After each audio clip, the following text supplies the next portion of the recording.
అన్న ప్రశ్నలు సబ్జెక్టులో నుంచి అడగాల, బయటికి కూడా అడగవచ్చు. ఏవైనా అడగచ్చు, ముఖ్యంగా సబ్జెక్టులు అడిగితే మంచిది. ఓకే. అదే ఇందాక మామూలుగా ఒక్క నిమిషం ఉండండి, తర్వాత మీరు అడిగిద్దరు కానీ. ఓకే. ప్రశ్నలు అన్నీ సిద్ధం చేసుకున్నారా? సిద్ధం చేసుకుని రండి. ఇప్పుడు ప్రశ్నలు సార్ కాసేపు ముందు మనం ఇంతవరకు ఏం డిస్కస్ చేసాం అది ఒకసారి సింహావలోకనం చేసుకుందాం.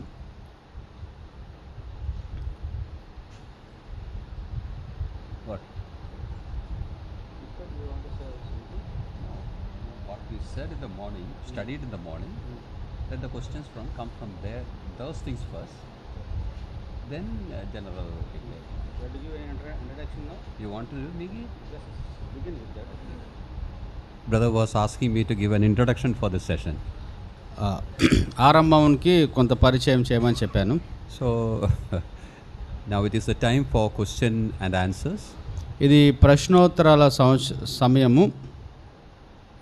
In fact, whatever we studied in the morning, it was mainly in connection with the eldership and all that. So let the questions primarily be on that.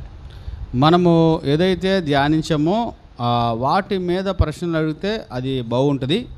And after that, if we have time, well, then we will go to other general or related questions. ఆ తర్వాత ఇంకా మనకి సమయం ఉంటే మిగతా వాటికి మనము వెళ్ళొచ్చు. Even for what we studied in the morning, if there are certain things that are not clear, and if you want explanations, even we can do that also. ఉదయకాలం జరిగిన సెషన్స్లో మీకు ఏవైనా ఇంకా కొంత అర్థం కాకపోయినా అవి కూడా మీరు అడగొచ్చు. ఆ ప్రశ్నలు కూడా మంచివి.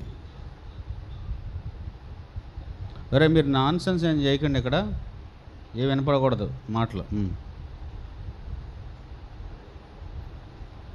ఉదయం చెప్పిన దాని ప్రకారము మామూలుగా సిఫారసు చేయకపోయినా, అంటే ప్రకటించినా వాళ్ళు ఆత్మచేత ప్రేరేపించబడితే వారు సేవ చేయవచ్చు.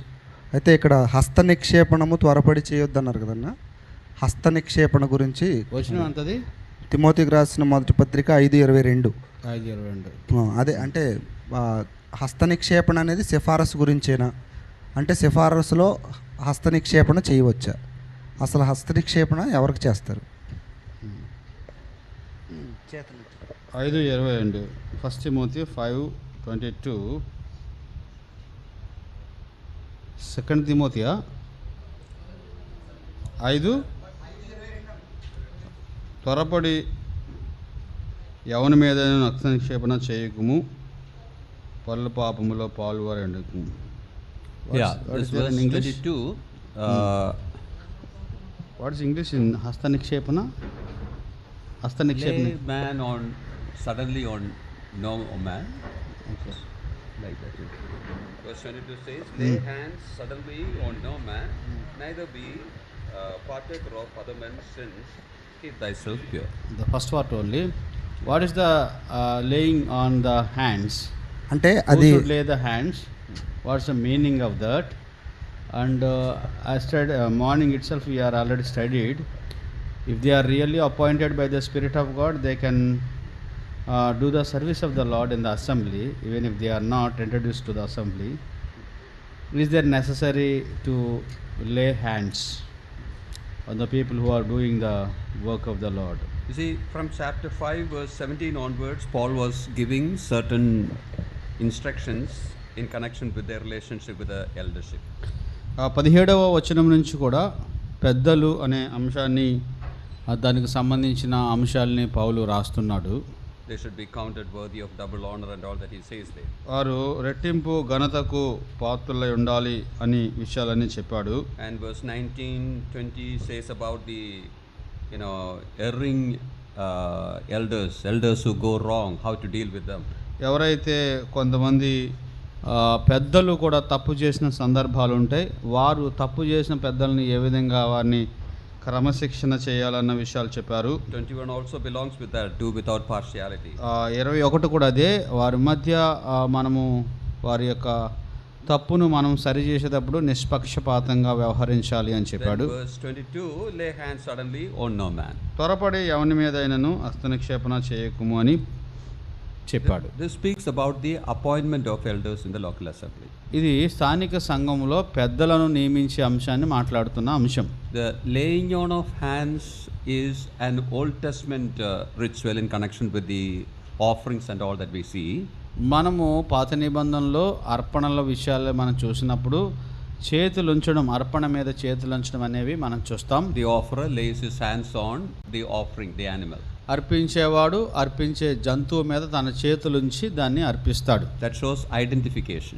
అదేంటంటే నేను నీతో పాలిభాగస్తుని అని పోల్చుకోవడం. So here also laying on of hands is actually the idea of identification which is in there. ఇక్కడ కూడా ఆ చేతులుంచడం అనేది నేను నీతో పాలివాడిని అని గుర్తించే ఆ గుర్తింపుకు సంబంధించినది. Here when Timothy introduces a person to the assembly as an elder, ఇక్కడ తిమోతి స్థానిక సంఘానికి ఒక వ్యక్తిని పెద్దగా పరిచయం చేస్తున్న సందర్భాన్ని పురస్కరించుకుని don't do it with haste.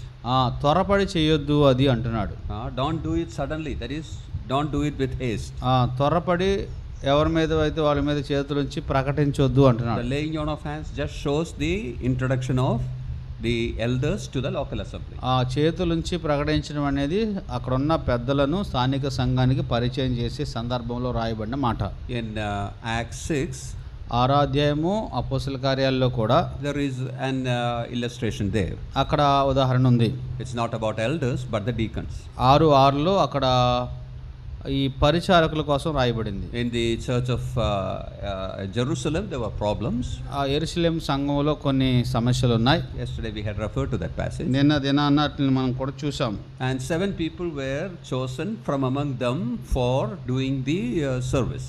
7 అక్కడ పరిచర్య చేయడానికి ప్రత్యేకించబడ్డారు. And people were chosen. ప్రత్యేకించబడిన వారు మీద And people were chosen. ప్రత్యేకించబడిన వారు And then they were actually laid hands and prayed, isn't it? అక్కడ వారి మీద చేతులుంచి ప్రార్థన చేశారు. నిలబెట్టి వీరి చేతులుంచి ప్రార్థన చేశారని మాట మనం చూస్తున్నాం కదా 6వ వచనంలో. That actually speaks about the apostles' oneness with them, identification with them, agreement with them. అపోస్తలులు వారిని సమ్మతిస్తున్నారు, వారితో ఏకీవిస్తున్నారు అని అది సూచిస్తుంది అనమాట. Similarly, Timothy also was supposed to do the same thing in Ephesus. Timothy was in Ephesus. At Ephesus, in appointing the elders.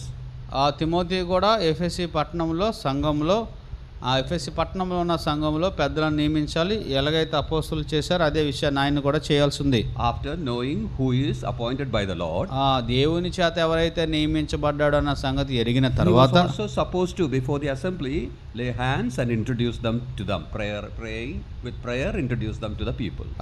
వారందరి ఎదుట అతని మీద చేతులుంచి ప్రార్థన చేసి ఈయన ఈ సంఘానికి పెద్దగా నియమించబడి ఉన్నాడని పరిచయం చేయాలి. The important thing it is, when Timothy, you do this, don't do it hastily. Do it only after being sure that this is the person who should be put in that ministry. అంటే దీంట్లో ఉన్న ప్రాముఖ్యమైన సంగతి ఏంటంటే నువ్వు ఎవరి మీద అయితే చేతులుంచి సంఘానికి పెద్దగా ప్రకటిస్తున్నావో తెలియచేస్తున్నావో అది త్వరపడి చేయొద్దు. అది చాలా ప్రాముఖ్యమైన So the అంశం. important thing is, don't do it in haste. దాంట్లో ఉన్న ముఖ్యమైనది త్వరపడి ఎవరి మీద అయితే వారి మీద చేతులు ఉంచొద్దు. Actually, in the morning I had referred to this. We didn't read this portion, but referred to this portion. కానీ పొద్దున్న ఈ వచనాన్ని మనం చదవలేదు, కానీ దీన్ని మనము ధ్యానంలో చెప్పాం. You remember? I said once you introduce a person, to withdraw that person is difficult. ఒకసారి వీరిని సంఘ పెద్దలు అని ప్రకటించిన తర్వాత వీళ్ళు సంఘ పెద్దలు కాదు అని మళ్ళీ నాలుగు కొరుకుండా అవకాశం లేదంటున్నాడు. Suppose a person is wrongly presented before the congregation as an elder. Peddagani పెద్దను సంఘానికి పరిచయం చేస్తే then later you come to know that he is living in sin. తర్వాత నీకు అర్థమైంది అతడు పాపంలో ఉన్నాడని తెలిసింది అనుకోండి. You are partaking in the sin of that person. ఇప్పుడు ఆ పాపంలో నువ్వు కూడా పాలువాడు అయిపోతావు అనమాట. People will associate you with that sin, that he is doing. అప్పుడు అతడు చేస్తున్న పాపంలో నిన్ను కూడా పాలుభాగస్వామ్యం చేస్తారనమాట. That's why in the same verse he said, don't become partaker of other people's sin. అందుకే పరుల పాపంలో పాలువారై ఉండదని తర్వాత వచనం రాశాడు. So the important idea is wait till you are sure. ప్రాముఖ్యమైన ఆలోచన ఏంటంటే ఇతడు నిజముగా దేవుని చేత నియమించబడిన వ్యక్తి అని అర్థమయ్యేంత వరకు వేచి ఉండాలి, త్వరపడొద్దు. ఇది like for Timothy, for us also this instruction is very important. తిమోతికే కాదు, మనకి కూడా ఇది చాలా ప్రాముఖ్యమైన ఒక నియమము, హెచ్చరిక. Evangelists go to new places. సువార్థికుడు ఒక కొత్త ప్రాంతానికి వెళ్తాడు, They started ministry. పరిచర్య ప్రారంభిస్తాడు. Lord gives souls. దేవుడు ఆత్మలు ఇస్తాడు. Most probably, the first people, the ones who come early in that place becomes the elders. ఎవరైతే ముందు నమ్ముకుంటారో వాళ్ళు పెద్దలు అయిపోతారండి అక్కడ. But later you know that better people the Lord gave. తర్వాత అర్థమవుద్ది వారికంటే యోగ్యులు తర్వాత వచ్చారన్న సంగతి. You are not able to change anything there.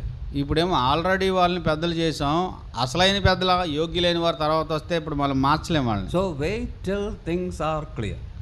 పరిస్థితులన్నీ కూడా స్పష్టంగా తెలియవచ్చే వరకు కూడా మనం ఏమాత్రం తొందరపడకూడదు. Okay, is that clear? అయితే యాక్చువల్గా అడిగింది ఏంటంటే అది ఓకే అన్న, చాలా కరెక్ట్గా ఉంది.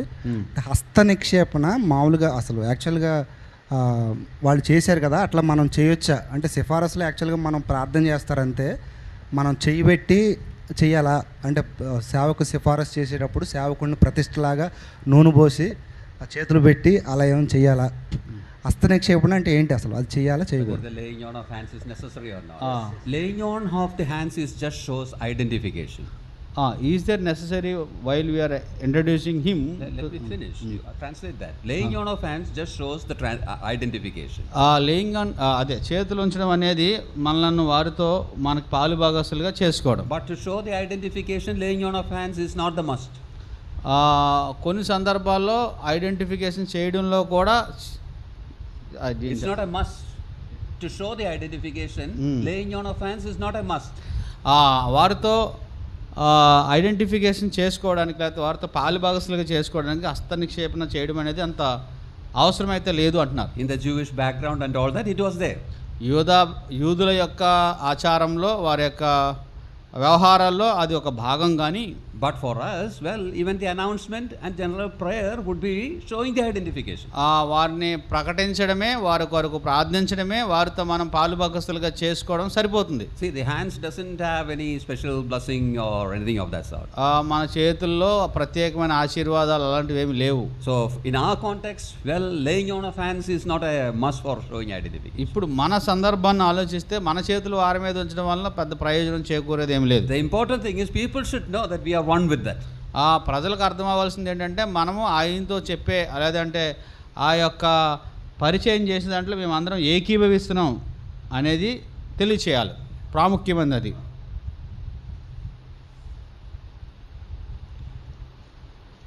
Yeah, thanks for that question.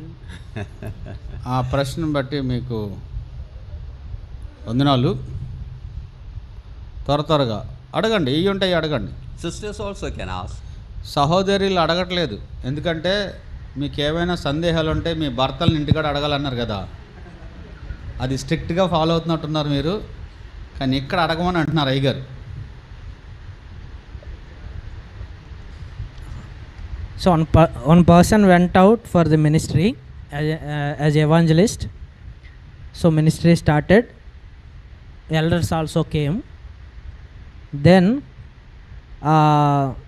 should elders be under the leadership of evangelist? See, there is nothing like, local assembly is under the leadership of the elders. Let me translate the question to the audience. Okay. ప్రశ్న ఏమిటంటే, ఒక స్థలంలో సువార్థికుడు సువార్త ప్రారంభించిన తర్వాత అక్కడ సంఘ పెద్దలు వచ్చిన తర్వాత సంఘ పెద్దల యొక్క నాయకత్వంలో స్థానిక సంఘం కొనసాగుతుండగా స్థానిక సంఘం యొక్క నాయకత్వం వహిస్తున్న సంఘ పెద్దల యొక్క నాయకత్వం క్రింద ఈ సువార్థికుడు పని చేయాలా? కాదు evangelist should elders be under the evangelist. Reverse అనమాట. Yeah. సువార్థికుని క్రింద సంఘ పెద్దలు పని చేయాలా అనేది ప్రశ్న. Because first started evangelist started the assembly, that's why so elders should be under the leadership of evangelist. See, when you ask whether evangelists should be under the elders, the question is, who is greater, elders or evangelists? Isn't it? Yeah. That is, yeah. Now, yeah, that is my question. Yeah. ఇప్పుడు సువార్థికుని యొక్క అజమాయిషిలో సంఘ పెద్దలు ఉండాలా అన్న ప్రశ్న ఉద్భవించినప్పుడు ఇప్పుడు సువార్థికుడు గొప్ప, సంఘ పెద్ద గొప్ప అనే ప్రశ్న కూడా ఉద్భవిస్తుంది. The answer I often give is this: దీనికి సర్వసాధారణంగా నేను ఇచ్చే జవాబు ఏమిటంటే, let the elders consider the evangelists as greater than them, సంఘ పెద్దలు సువార్థికుడిని వారి కంటే గొప్పవాడిగా ఎంచనివ్వండి, and the evangelists consider elders as greater than them. సువార్థికుడు కూడా వారి అతని కంటే పెద్దలు గొప్పవారని ఎంచనివ్వండి. You know, in Philippians 2 we see that, consider others as greater than you. Philippi పత్రిక 2వ అధ్యాయంలో రాయబడింది, ఇతరులు మనకంటే యోగ్యులుగా ఎంచుకోమన్నాడు కదా. Then there won't be any problem at all. అప్పుడు అలాంటి సమస్యలే ఉండవు. But as far as the assembly is concerned, కానీ సంఘానికి సంబంధించి it is the duty of the elders to look after them. స్థానిక సంఘ పెద్దలే సంఘం యొక్క బాధ్యతలను వహించాలి. So we cannot say evangelists should be in submission to the elders or anything like that. They both are in the ministry and consider others as greater than them and continue. వారు ఇద్దరు పరిచర్యలో ఉన్నారు, ఒకరికంటే ఒకరు యోగ్యులుగా ఎంచుకోవాలి, ఒకరికొకరు సన్మానించుకోవాలి, ఆ విధంగా ముందుకు కొనసాగాలి. But evangelists should honor the assembly and the eldership in every way. ఎల్డర్షిప్ In every way. సువార్థికుడు స్థానిక సంఘ పెద్దలను అన్ని విధాలా గౌరవించాలి, మన్నన చేయాలి. Their ministry may be in many places, but they should keep the honor of the assembly back them. వారు అనేక ప్రాంతాల్లో సువార్థీకరణకు వెళ్ళి సువార్త చెప్పవచ్చు, కానీ స్థానిక సంఘ పెద్దలను వారు మన్నన చేయాలి, గౌరవించాలి. Assembly also should consider that they are their organ, member of that body, laboring somewhere. So they should be spiritually and in every way be in support for them. సంఘం కూడా మన యొక్క శరీరంలో ఒక భాగమైన సువార్థికుడు కూడా వేరే చోట పనిచేస్తున్నాడని ఆ సువార్థికుని కూడా అన్ని విధాలా గౌరవించాలి, మన్నన చేయాలి. So honoring one another, caring one another, if such things are there, no, this will not become very big problem. ఒకరినొకరు గౌరవించడం, ఒకరి పట్ల ఒకరు శ్రద్ధ వహించడం అనేవి ఉంటే సువార్థికులకి సంఘ పెద్దలకు మధ్య ఎలాంటి సమస్య ఉండదు. అయితే పొద్దున చెప్పిన దాని ప్రకారం అన్న ఆయన తండ్రి కదా ఆ సంఘానికి, అప్పుడు తండ్రి స్థానంలో ఉన్నప్పుడు పెద్దలు మేబీ ఆయనకే లోబడి ఉండాల్సి వస్తుందేమో ఒకటి. రెండోది, ఇప్పుడు తిమోతి హస్తనిక్షేపణ చేస్తాడు కదా, ఆయన ఏ ఏ ఏ హోదాలో చేస్తాడంటే ఆయన ఒక్కడే చేస్తాడా పెద్దలను గుర్తించటము హస్తనిక్షేపణ? ఏ హోదాలో ఆయన పెద్దల్ని ఐడెంటిఫై చేస్తాడు? తిమోతిని ఐడెంటిఫై చేయమన్నాడు కదా, అంటే చేయొద్దన్నాడు, అంటే చేయమన్నట్టు తీతుని నియమించమన్నాడు. వాళ్ళు ఏ హోదాలో నియమిస్తారు?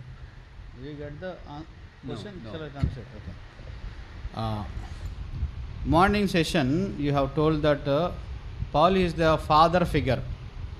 That means he is bigger person. So in every way, in maturity and planting the assembly and laboring for the souls and all, so establish the work of the Lord there. So in that manner, all the people should follow and obey to the father figure. That is one question. Another question, in Crete, Titus was asked to appoint the elders. So even if it is recognition, here in the even if it is recognition to introduce them to the assembly, on what basis and what ground they have given this what authority and what basis they have given this authority to do that? Either Timothy or Titus to identify the elders? You see, Is he did singularly, or he has some team of the workers did that? That is his question. there in Ephesus, that is Timothy was there, Crete, Titus was there. They were mainly representing Apostle Paul. They were companions of Apostle Paul, and they were co-laborers with them. So in those places, these also might have labored. So Paul had other ministries. So as a representative of Apostle Paul, they are being sent there. They were also most probably preacher, the pastor teachers kind of people. We can include them in that. So they were assigned that duty, and they were helping that local assembly there. వీరు పౌలు యొక్క ప్రతినిధులుగా మనం ధ్యానించినట్లుగా కాపర్లైన ఉపదేశకులుగా విస్తృతమైన పరిచర్య చేస్తూ వారు అక్కడ ఉన్నారు కాబట్టి ఆ పని పౌలు చేత వారికి నియమించబడింది. అది మొదటిది. They were representative as Paul's representation. So probably that apostolic authority and such things we can explain with that. ఇప్పుడు వారు మరి పౌలు ప్రతినిధులుగా ఉన్నారు కాబట్టి అపోస్తలుల యొక్క అధికారం అలాంటివన్నీ కూడా వారు ఉపయోగించి ఉండవచ్చు. That doesn't mean that if there is a problem in some assembly, one pastor teacher go and enter and do those things. No. ఆ రోజుల్లో వాళ్ళు అలా చేశారు కాబట్టి ఏదైనా సంఘంలో సమస్య ఉంటే ఈ యొక్క ఉపదేశకులు అయిన బోధకులు వెళ్ళి అక్కడ చేయాలని, ఆ స్థానిక సంఘం యొక్క వ్యవహారాల్లో వెళ్ళాలని నియమం అయితే కాదు. Change the elders and install new ones. No, nothing can be done. ఈ పాత పెద్దలందరినీ తీసి కొత్త పెద్దలందరినీ నియమించడానికి ఇలాంటి అవకాశాలు ఇప్పుడు లేవు. Authorities with the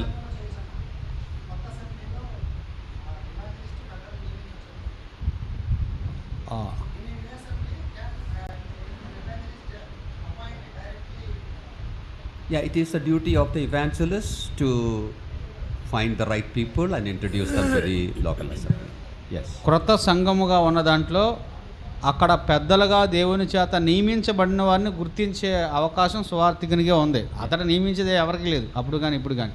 And పరిశుద్ధాత్మ అని చెప్పారు కదా already. For the existing assemblies, the existing elders should help in that. అప్పటికే పెద్దలు ఉన్నవారు ఉంటే కనుక పెద్దలు అక్కడ ఉన్న సువార్థికులు కలిపి చేస్తారు ఆ పని. అప్పటికి ఏ పెద్దలు లేకపోతే సువార్థికులే ఆ పనిని ప్రార్థనాపూర్వకంగా చేస్తారు. We mentioned about the father figure. Father figure చెప్పారు కదా ఇప్పుడు ఇందాక. Doesn't mean that in the Bible there is a level like father figure.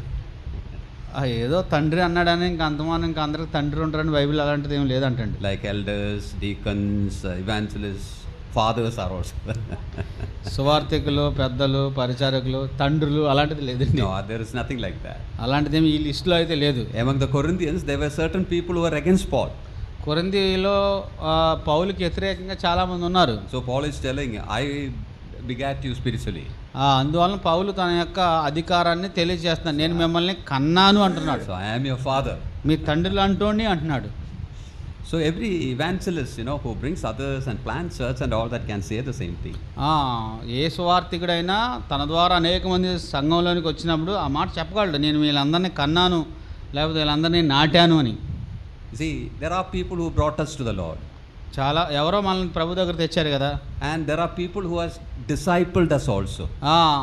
ప్రభులోకి తెచ్చారు కొంతమంది ఏం చేశారు, మనల్ని శిష్యులుగా మలిచారు.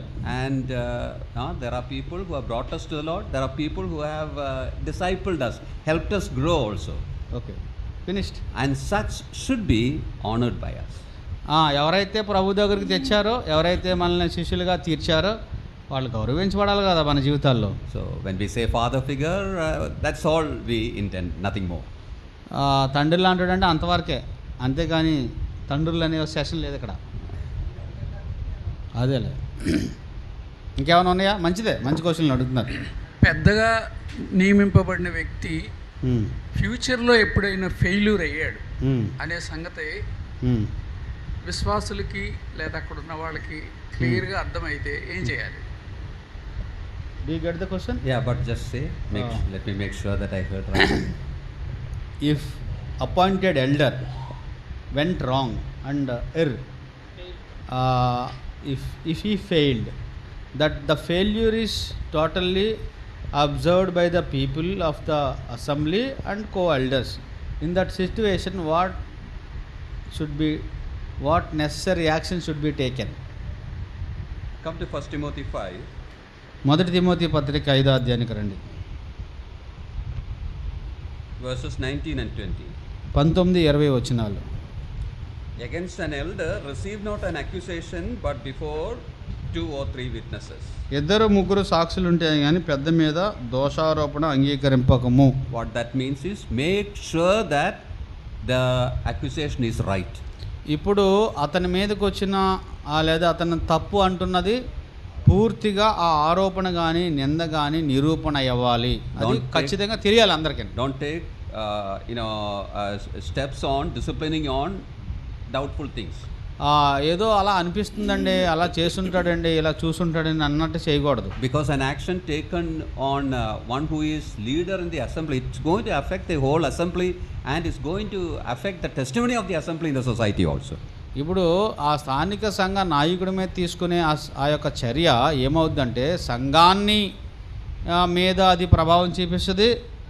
ఆ సంఘం యొక్క సాక్ష్యం గురించి చుట్టుపక్కల అంతా కూడా ప్రభావం చూపిస్తుంది. So when Paul says before 2 or 3 witnesses, it means you should be very sure about the matter. ఇప్పుడు 2-3 సాక్షులు ఉంటేనే కానీ అంటున్నాడంటే దాని అర్థం ఏంటంటే ఆ పెద్ద మీద వచ్చిన నింద అది ఖచ్చితంగా నిరూపణ అవ్వాలి అన్నాడు. Then he says then that sin, that means if you are sure that they have sinned, rebuke before all, that others also may fear. ఇతరులు భయపడే నిమిత్తము పాపం చేయవారిని అందరి ఎదుట గద్దింపుము అని చెప్పాడు. That means without any partiality, without any favoritism, take right steps before the people itself. ఇప్పుడు మరి అందరి ముందు జరిగిన సంగతి కాబట్టి ఇంకా ఏ మాత్రం కూడా నిష్పక్షపాతంగా పక్షపాతం చూపకుండా ఏ విధమైన విషయాలు లేకుండా అందరి ఎదుట అది గద్దించబడాలి. No one should say, hey, leaders, they do wrong and they have no problem. అంటే సంఘంలో ఉన్న వాళ్ళు ఎవరు నాయకులు ఏం చేసినా పర్లేదండి, వాళ్ళకి ఏ తీర్పు ఉండదు, వాళ్ళని ఎవరు గద్దించేవాళ్ళు లేరు అని సంఘంలో ఎవరు అనకూడదు. ఇంకా See, he has sinned and everyone knows and no one is there taking action against it. ఇప్పుడు అతడు పాపం చేశాడు, సంఘంలో కొనసాగిపోతున్నాడు, కానీ సంఘ పెద్ద కాబట్టి ఉన్నతమైన స్థానంలో ఉన్నాడు కాబట్టి ఆయన ఎవరు అనట్లేదు అనేది సాంఘిక సంఘంలో ఏ వ్యక్తి భావించకూడదు. Take steps before all. అందరి ఎదుట తీసుకోవాలంట. All should fear. మిగతా వాళ్ళందరికీ భయం కలగాలంట. No one should take sin lightly. పాపాన్ని ఎవరు కూడా సులకనగా తీసుకోకున్నట్లుగా ఆ చర్య జరగాలి. And the punishment that you give depends upon the size of the sin the person does. ఇప్పుడు వారి మీద చేసే క్రమశిక్షణ ఉంది కదా, అతను చేసిన పాపము యొక్క ఆ యొక్క పరిధి లేదా పాపము యొక్క తీవ్రత మీద ఆధారపడి ఉంటుంది. Measure of the punishment is always dependent on the measure of the sin, isn't it? పాపం యొక్క ఆ తీవ్రతను బట్టే పాపానికి వచ్చే శిక్ష కూడా ఎప్పుడు ఉంటుంది కదా. Some may be rebuke. కొంతమంది గద్దించబడితే సరిపోద్ది కొన్నాట్లకి. For some it may be removal from the fellowship. కొంతమందిని సహవాసం నుంచి పక్కన పెట్టాల్సి ఉంటుంది. For some it may be removal from the ministry. కొన్ని సందర్భాల్లో ఆ పెద్ద అనే పదవి నుంచే పక్కన పెట్టాల్సి ఉంటుంది. So everything depends upon the size of the sin. అవన్నీ కూడా అతడు చేసిన పాపం యొక్క ఆ పరిధి మీద ఆధారపడి ఉంటాయండి. Similarly, అదేవిధంగా you see, the sin sometimes it may not be public. కొన్ని సందర్భాల్లో ఆ పెద్ద చేసిన పాపము బహిరంగ పాపం కాకపోవచ్చు. Such should be dealt with privately with a person. ఇప్పుడు అతడు బహిరంగంగా చేయలేదు కానీ అంతరంగంగా తెలిసింది, మిగతా పెద్దలు వెళ్ళి వారిని అంతరంగికంగానే కూర్చోబెట్టి దాన్ని సరిచేయాలి. Another thing, మరొకటి ఏంటంటే if an elder go wrong, they do sin. పెద్ద పాపం చేసినప్పుడు Suppose it's a matter where you remove that person from the ministry and the fellowship. అతన్ని ఈ పరిచర్య నుండి ఈ సహవాసం నుండి కూడా తీసివేయవలసిన పరిస్థితి ఏర్పడింది అనుకో. And later that person is repents and is taken back to fellowship. అతడు మారు మనసు పొంది ఆ పాపాన్ని విడిచిపెడితే అతన్ని మరలా సహవాసంలోకి తీసుకోవచ్చు. That taking back to the fellowship doesn't mean that he is taken back into eldership. ఇప్పుడు అతన్ని మరలా సంఘ సహవాసంలోనికి తీసుకోవడం అనేది మరలా సంఘ పెద్దగా తీసుకోవడం అనేది కాదు, దాని అర్థం కాదు. I hope you heard it right. మీకు అర్థమైందని నేను అనుకుంటున్నాను. Restoration doesn't mean that ministry position is being restored. ఇప్పుడు ఆ వ్యక్తి తిరిగి పునరుద్ధరించబడడం అనేది అతని యొక్క హోదా కూడా తిరిగి ఇవ్వబడిందని మాత్రం అర్థం కాదు. For taking back into the eldership, well, the people's acceptance again should be generated. మరలా అతన్ని సంఘ పెద్దగా నియమించాలి అని అంటే ఆ సంఘంలో ఉన్న ప్రజల యొక్క అంగీకారం కూడా అవసరం. It may not be applicable to everything, but for serious sins. అంటే అన్ని పాపాలకి ఇలాంటి తీవ్రమైన శిక్ష పడదని నేను చెప్పట్లేదు. కొన్ని చాలా తీవ్రమైన పాపాలు ఉంటాయండి. అలాంటివి చేసినప్పుడు ఇలాంటివి చేయడానికి కొంచెం అవకాశాలు ఉంటాయి.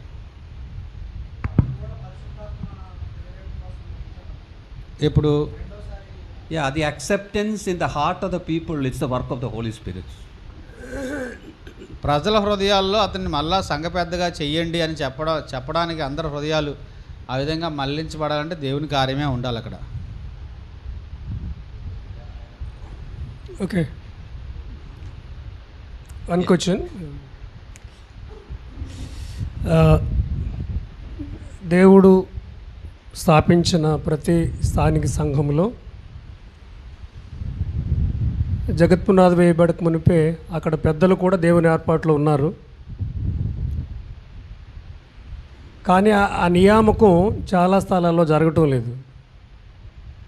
తల్లి గర్భంలో ఉన్నప్పుడే పౌలుని ఏర్పాటు చేసుకున్న ఉదయకాలంలో పెద్దల్ని దేవుడు ముందుగానే నిర్ణయించాడని చెప్పారు. కానీ ఆ పెద్దల నియామకం అనేది అన్ని స్థానిక సంఘాల్లో జరగలేదు. ఎందుకు అలా జరుగుతుంది? రెండవది, సువార్తికుని పిలుపు ప్రతిష్ట విన్నాం కానీ పెద్ద పిలుపు ప్రతిష్ట ఎక్కడ జరగట్లేదు. అన్ని సువార్తికుడు ప్రాచుర్యం పొందినట్లుగా పెద్ద అది జరగట్లేదు. అక్కడ నేను వెళ్ళలేదు. సువార్త కొరకు పిలువబడ్డారు, ప్రతిష్ఠకి వెళ్ళాం కానీ అతను పెద్దగా నియమిస్తున్నారు, ప్రత్యేకించారు అనేది ఎక్కడ జరగటం లేదు. దానికి కారణాలు ఏంటి? రెండవది, ఈ పరిణామాలని అధిగమించడానికి ఇప్పుడు స్థానిక సంఘాలుగా మనం ఏం చేయాలి? దేవుడు నిర్ణయంలో ఉన్న పెద్దలు అక్కడ ఉన్నారు, కానీ వారిని గుర్తించేట్లు బయటకు రావట్లేదు. అందుకనే సంఘాలు క్రీస్తు స్వారూప్యంలో రాలే. సువార్త ఒక్కడే పనిచేస్తున్నాడు. దానికి మనం ఏం చేయాలి? పరిస్థితుల్లో సువార్థికులుగా, పెద్దలుగా, విశ్వాసులుగా మనం చేయవలసిన బాధ్యతలు కానీ తీర్మానాలు కానీ సరిచేసుకోవటం కానీ ఆ విషయాలు పూర్తిగా ఎక్స్ప్లెయిన్ చేయాలి.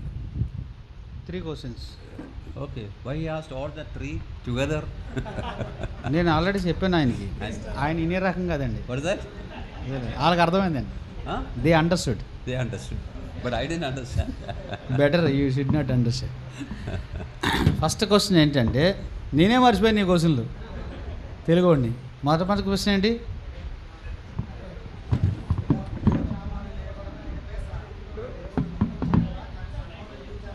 At first he was telling that Paul was chosen before the birth and all that. The first question is, already God has chosen everybody for his ministry before the birth. So why we are not able to recognize them in the assembly? Nowhere nowadays in our assemblies here in this area, nowhere we are able to find the people, those who are really appointed by God before the foundation of this world. That is the first question. You answer it, next we'll go. So what is the question there? Question is, we are not able to recognize them. If it is so, if he is chosen them in the before the foundation, they must be there in the assembly. Okay. Assembly only. Assembly should know. Why they are not knowing? Assembly only the elder evangelist is only working for everything. Okay.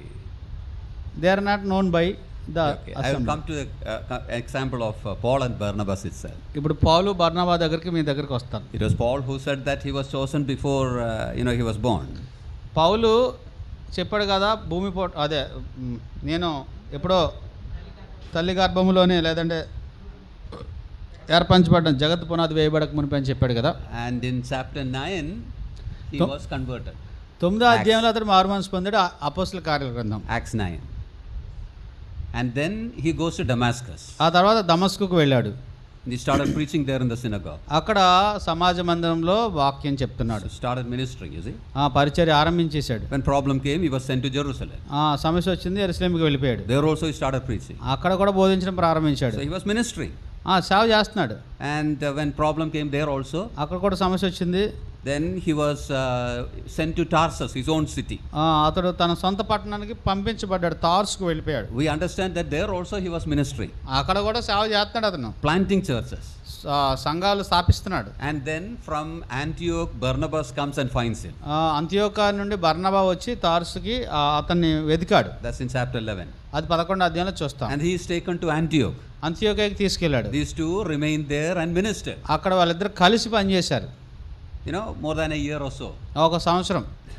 In between, the Lord had placed the burden of going for the wider ministry in the hearts of Paul and Barnabas. అక్కడ పనిచేస్తున్నప్పుడు పౌలు బర్నబా హృదయంలో ఇంకా సుదూర ప్రాంతాలకు వెళ్ళి సువార్త చెప్పి సంఘాలు స్థాపించాలనే ఒక భారం ప్రభు పరిశుద్ధాత్మ హృదయాల్లో Going to the Gentile world and preaching. ఈ అన్య జాతి ప్రజల యొద్దకు కూడా వెళ్ళి ఈ సువార్తను ప్రకటించాలనే భారం నింపాడు. That was the main call that God had for Paul and Barnabas. పౌలుకి బర్నబాకి దేవుడు వారి జీవితం పట్ల ఆయనకున్న ప్రప్రదమైన పిలుపు అదంట. He was chosen for that even before he was born. పుట్టక ముందే ఆ పని కొరకే దేవుడు పౌల్ని ఎన్నుకున్నాడు. Now at Antioch the Lord gave the call clearly. ఇప్పుడు అంత్యోకయలో అతనికి ఆ ముందు ఏ పని కొరకైతే దేవుడు ఎన్నుకున్నాడో ఆ పని అప్పుడు అతనికి అర్థమైంది. And then these two, Paul and Barnabas, went to Jerusalem.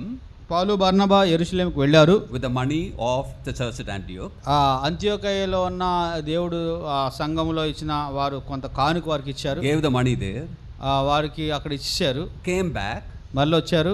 And with them they brought Mark also. వారితో పాటు ఈ మార్కును కూడా తీసుకువెళ్ళారు. Remember that? గుర్తుంది కదా మీకు? At the end of chapter 12 we have it. 12వ అధ్యాయము అపోస్తలుల కార్యాలు చివర్లో అది ఉంది. Yeah, so with the Mark they came back. వారు మార్కును వెంట పెట్టుకుని వచ్చారు. That means God called. దేవుడు పిలిచాడు. They were very sure about the call. ఆ పిలిపి విషయమే వాళ్ళు చాలా ఖచ్చితమైన నిర్ణయం కలిగి ఉన్నారు. Going to the Gentile world and evangelizing the Gentile world. That was that call. ఈ యొక్క అన్యజాతి ప్రాంతాలకు వెళ్ళి అక్కడ సువార్త చెప్పడం అనేది వారి పిలుపు. They were preparing for that also. దాని కొరకు వాళ్ళు సిద్ధపడుతున్నారు. Person who should be a helper in that journey, they brought him also along with that. ఆ యొక్క ప్రయాణంలో వారికి సహకారుడిగా ఉండడానికి ఈ యొక్క మార్కును కూడా వెంట పెట్టుకొచ్చారు. Then when you come to chapter 13, ఇప్పుడు 13వ అధ్యాయానికి వచ్చినప్పుడు there we see the church at Antioch praying and fasting. అక్కడ వారు 13వ అధ్యాయంలో వాళ్ళు ఉపవాసం ఉండి ప్రార్థన చేయడం కనపడుతుంది. Fasting is not a normal thing for the church. సంఘానికి ఉపవాసం ఉండడం అనేది సర్వసాధారణమైన సంగతి అయితే కాదు. They do it only when there is an intense need. ఎప్పుడైతే చాలా తీవ్రమైన అవసరత ఉన్నప్పుడు ఖచ్చితంగా వాళ్ళు ఉపవాసం ఉంటారు. So that shows clearly that the church might have shared about the call to the assembly. ఇప్పుడు పౌలు బర్నబా వారికున్న పిలుపు విషయమై సంఘంతో పంచుకుని ఉంటారు. They didn't know what to do. వాళ్ళు ఏం చేయాలో వాళ్ళకి అర్థం అవ్వలేదు. So they were praying and fasting. అందువలన ఏం చేయాలి ప్రభువా అని ఉపవాసం ప్రార్థన చేస్తున్నారంట. Then the Lord said, through the Spirit he said, I have called these men for my ministry, release them, send them. అప్పుడు దేవుని ఆత్మ సంఘంతో మాట్లాడాడు. ఏంటంటే వీళ్ళని నా పని కొరకు పిలిచాను, వాళ్ళని పంపించండి అని చెప్పి. Then they understood that they will have to be sent for the ministry. అప్పుడు వీళ్ళని సేవ నిమిత్తం పంపించాలని వాళ్ళకి అర్థమైంది. So what I'm trying to say is, if the local assemblies cannot see, cannot hear the call, ఒక స్థానిక సంఘము వారి యొక్క పిలుపు వాళ్ళ యొక్క ప్రత్యేకత చూడలేకుండా వినలేకుండా ఉంటే, what is essential is pray with fasting. ప్రాముఖ్యమైనది ఏంటంటే ఉపవాసం ఉండి ప్రార్థన చేసుకోవాలంటే మీరు Come to the Lord. ప్రభు దగ్గరికి రావాలి. Ask him. He is the Lord of the harvest. ఆయన ఈ యొక్క పంటకు యజమానుడు ఆయనే. And important thing is, Paul and Barnabas were sure about the call. పౌలు బర్నబాకు తెలుసు వారి యొక్క పిలుపు చాలా ఖచ్చితంగా వాళ్ళు ఎరిగి ఉన్నారు. But until the assembly is sure about it, they did not run away. సంఘము అది వారికి కూడా సంఘానికి కూడా అది ప్రత్యక్షపరచబడే వరకు కూడా దృఢపరచబడే వరకు కూడా వీళ్ళు పరిగెట్టుకుని వెళ్ళిపోలేదు. They were called before the foundation of the world. వాళ్ళ భూమికి పునాదులు వేయబడక మునిపే దేవుడు వారిని పిలిచాడు. Then they didn't say like this. Then why should the assembly send us? దేవుడు భూమికి పునాదుల వైపు ముంపే దేవుడు పిలిచినప్పుడు ఈ సంఘం మమ్మల్ని ఎందుకు పంపించాలని అనలేదు వాళ్ళు. They waited till the assembly was sure about it. ఆ సంఘము కూడా వారి యొక్క పిలుపును గుర్తించి నమ్మేంత వరకు వారు నిలిచి ఉన్నారు. That's a good, a model for, us. అది మనకి ఒక మంచి మాదిరి అన్నమాట. Is that first answer clear? మొదటి క్వశ్చన్ అయిపోయింది కదండి. So if the local assembly is not able to hear, they will have to come, wait upon the Lord. Wait upon the Lord till the thing is clear. విషయాలు స్పష్టీకరించబడే వరకు మీరు ఉపవాసం ఉండి ప్రార్థన చేయడమే.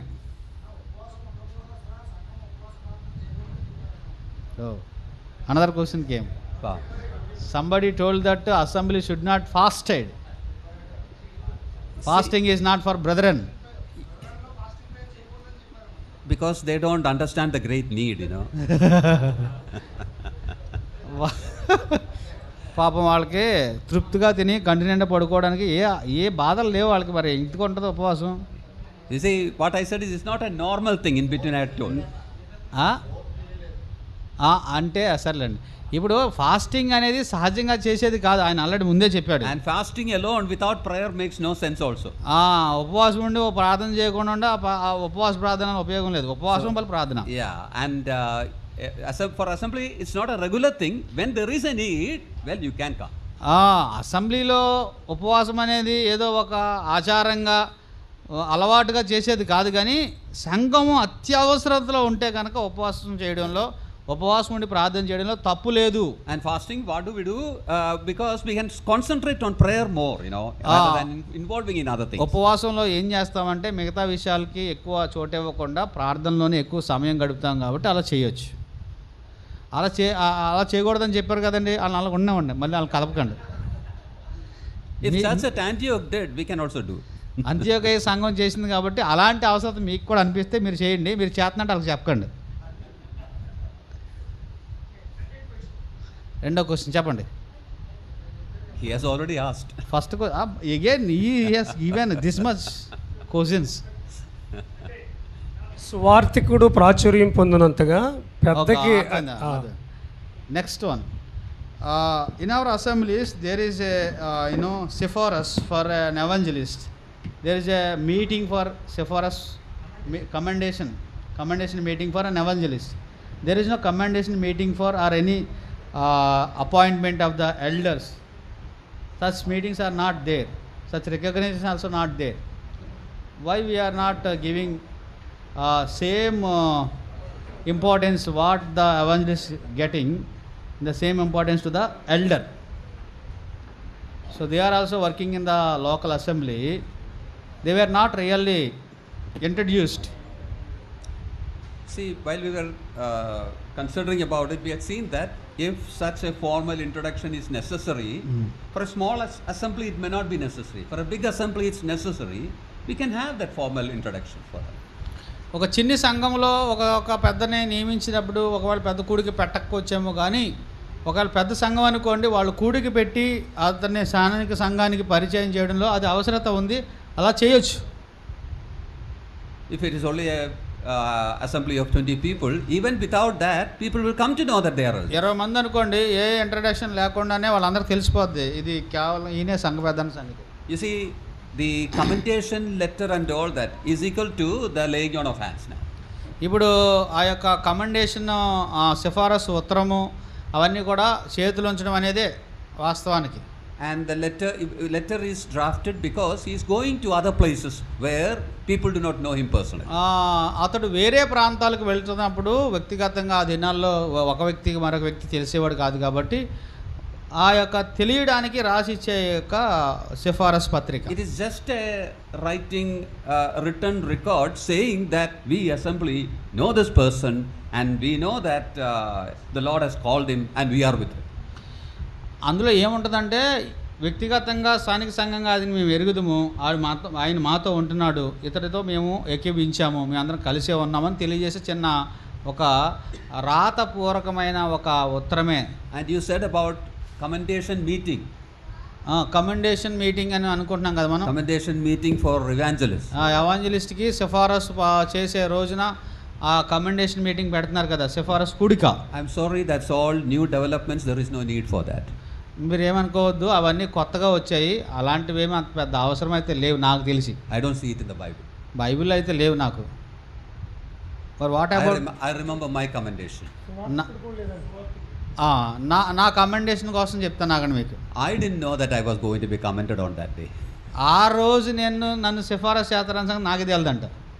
I didn't ask the assembly also to do that. నేను సంఘాన్ని కూడా అడగలేదు నన్ను కమెండేషన్ చేయమని. There was a special meeting, ఒక ప్రత్యేకమైన కూడిక పెట్టారు. and one of the elders there asked, tomorrow you will be there for that, isn't it? ఒక ఆయన పెద్ద రేపు పొద్దున కొడుకు జరుగుతుంది, రేపు పొద్దున వస్తున్నావా అని అడిగారు నన్ను. Your family also will be there, isn't it? మీ కుటుంబం కూడా వస్తుందా అని అడిగారు. I said yes. వస్తున్నామండి అన్న. I didn't know why they asked that. ఆ ప్రశ్న ఎందుకు అడిగారు నాకు తెలియదు. వాళ్ళు Meetings, it was a Sunday, అది ఆదివారం, worship meeting was over. ఆ ఆదివారం ఆరాధన కూడిక అయిపోయింది. Before the ministry meeting, they asked us to stand up.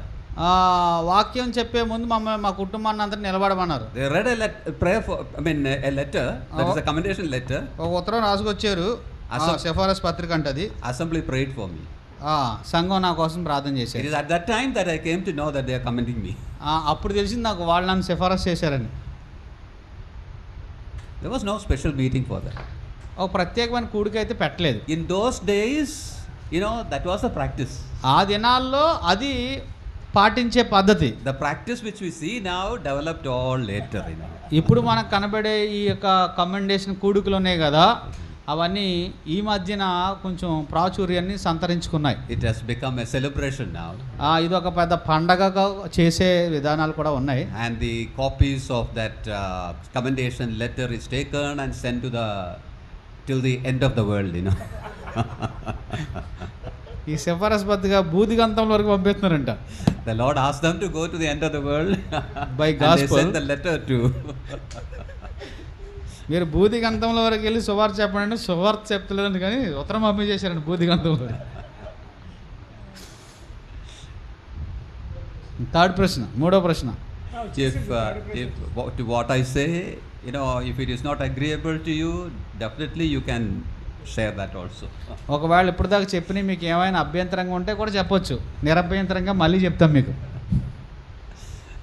Okay, satisfy. That's okay. Now third, you said something, isn't it? Already I have a question.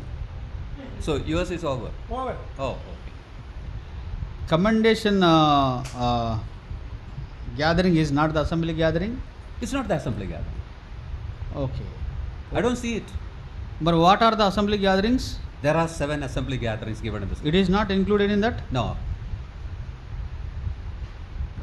Tell them once. Tell them. 7 I want to. 7. You are trying my memory.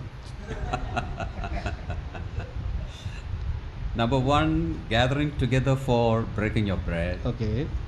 Number 2, gathering together for the study of God's word. Okay. ప్రశ్న తెలుగులో చెప్పి అందరికీ. Number నేను మొత్తం 3, చెప్పేస్తాను. number 3 is gathering together for prayer. Okay. Gathering for evangelism. Evangelism. Gospel meeting. Gospel meeting. Okay. You have it at the end of chapter 2 of Acts.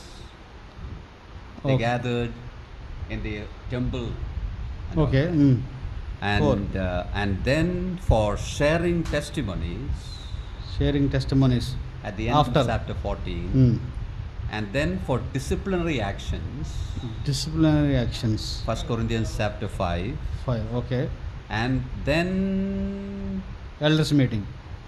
no, elders meeting is elders meeting. It's not an assembly meeting. Okay. Only elders gather. Okay. Did I say testimony? No. Testimony you said. Testimony I said. Then there is, there was a meeting in the ancient time which Bible is called reading. as Bible reading. Bible reading. So Bible reading, that makes sense. All these are not necessary for a local assembly. What is necessary, you can choose. Or you can club all these together in few gatherings also. ఇప్పుడు సంఘ కూడికలు అంటే ఏమిటి? ఇప్పుడు సువార్థికుని సిఫారసు కూడిక సంఘ కూడిక కాదా అని నేను అడిగాను. అది నా ప్రశ్న. సంఘ కూడికలు కాదు అని అన్నాడు. మరి అయితే సంఘ కూడికలు ఏంటి అని మరలా ప్రశ్నించాను. ఆయన 7 కూడికలు అని చెప్పారు. అందులో ఒకటి ఏంటంటే రొట్టె విరిచే కూడిక, వాక్య కూడిక, ప్రార్థన కూడిక, సువార్త చెప్పిన తర్వాత వారు సువార్త చెప్పిన ఆ విషయాలన్నీ సంఘానికి తిరిగి వచ్చి సాక్ష్యం చెప్పారు కదా, సాక్ష్య కూడిక. తర్వాత సువార్త కొరకై వాళ్ళు కూడుకున్నారు కింద 2వ అధ్యాయం 42 అధ్యాయంలో కింద వారు అక్కడ సమాజంగా కూడి సువార్త ప్రకటించాడు. అంటే సువార్త కూడిక ఎన్ని అయినాయి? అక్కడికే 5 అయినాయి. తర్వాత బైబిల్ రీడింగ్ కూడిక 6. తర్వాత డిసిప్లినరీ యాక్షన్, అంటే ఎవరైనా సంఘ పెద్దలు కానీ సంఘంలో ఉన్న వ్యక్తుల మీద ఒక డిసిప్లినరీ యాక్షన్ చేసుకోవాలంటే 5వ అధ్యాయం 1 కొరింథీ పత్రిక 5వ అధ్యాయంలో అది. ఇప్పుడు ఇవన్నీ ఈ 7 కూడికలే సంఘ కూడికలని కాదు, ఇందులో మీకు అవసరమైనవి ఉంచుకోవచ్చు. అంటే ఇప్పుడు బైబిల్ రీడింగ్ లేదు కదా, అప్పుడు బైబిల్ అందరి చేతిలో ఉండేవి కాదు కాబట్టి ఒక వ్యక్తి బైబిల్ తీసుకుని అందరి కోసం చదివేవారు, అందరూ వచ్చి వినేవారు. ఇప్పుడు అందరి దగ్గర బైబిల్ ఉన్నాయి కాబట్టి బైబిల్ రీడింగ్ కూడిక ఎవరు పాటించట్లేదు. ఇవి ఆ దినాల్లో లేఖనాల్లో ఉన్న స్థానిక సంఘం యొక్క 7 కూడికలు. సంఘ పెద్దల కూడిక పెద్దల కూడిక, కానీ అది సంఘ కూడిక కాదు అన్నాడు. మరి what about this Sunday school, women's meeting and elders meeting, youth meeting, again this kind of gatherings, 3 days meetings, special meetings, ఈ ప్రశ్నలు. This kind of meeting comes under the gathering together for studies. The local assembly here arranged it. They called others also. It is a local assembly gathering. Okay, ఇలాగా 2 రోజులు 3 రోజులు special కూడికస్ పెట్టుకుంటున్నాం కదా, స్థానిక సంఘం ఏం చేస్తుందంటే వాక్యం వినడానికి వాక్య కూడికల కింద పెట్టుకున్నారు. అది స్థానిక సంఘ కూడికలుగా తీసుకోవచ్చు. If one assembly arranges one outreach work and calls others also, that's a gospel meeting or outreach meeting, of the assembly of the local assembly. ఒక స్థానిక సంఘం మేము సువార్తకి వెళ్తాం, మిగతా సంఘాలు కూడా మాతో రండి అంటే అది సువార్త కూడిక అనమాట. వాళ్ళతో కలిసి మనం కూడా అదే సువార్తలో పాలు పొందాం, సువార్త కూడికని తీసుకుంటాం. So the assembly is conducting it. అది సంఘము దాన్ని నిర్వహిస్తుంది కాబట్టి. So you can include in this event. 7లో అది కూడా మనం చేయొచ్చు అనమాట. You asked about Sunday school. ఇప్పుడు సండే స్కూల్ కోసం అడిగారు కదా మీరు, Sisters meeting. స్త్రీల కూడికల కోసం అడిగారు కదా, యూత్ మీటింగ్ అడిగారు కదా, Elders meeting. పెద్దల కూడిక అడిగారు కదా. Well, these meetings may be essential, but we cannot call it as the assembly meeting. ఇవి అవసరమైన కూడికలే కానీ సంఘ కూడికలు అయితే కాదు. Assembly meeting is a meeting where all the believers can come together under the name of the Lord Jesus. సంఘ కూడికలు అంటే విశ్వాసులు అందరూ, పెద్దలు, చిన్నలు, పిల్లలు, మొత్తం మారు మనసు పొందిన వారు అందరూ వచ్చి కూడుకునే వాటిని సంఘ కూడికలు అంటారనమాట. It's open to all the believers. ఈ అందరు విశ్వాసులకి అందులో అవకాశం ఉంటుంది అన్నమాట, అందరూ రావచ్చు. That's the assembly. అందువల్ల అందరూ వచ్చిందే సంఘం కదా. మరి For example, sisters meeting, only sisters come. మరి స్త్రీల కొడుకు పెట్టుకుంటే స్త్రీలే వెళ్తారు, Brothers cannot come. మరి సహోదరులు వెళ్ళరు కదా. How can you call it as the assembly meeting? దాన్ని సంఘ కూడికగా మనం పిలవలేము. Sunday school, సండే స్కూల్ అనుకోండి, only children can go. పిల్లలే వెళ్తారు. But these are good and beneficial, so we allow it. అవి సంఘానికి ప్రయోజనము సమకూరుస్తున్నప్పుడు వాటిని మనం అనుమతిస్తామన్నమాట.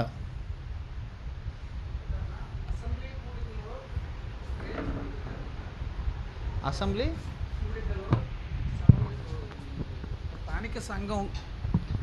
స్థానిక సంఘం కూడికలు జరిగించుకుంటున్నాం. దాంట్లో అసెంబ్లీ అంతా ఉంటుంది.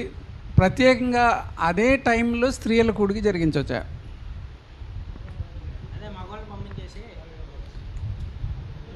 మీరు అడిగేది అదేనా?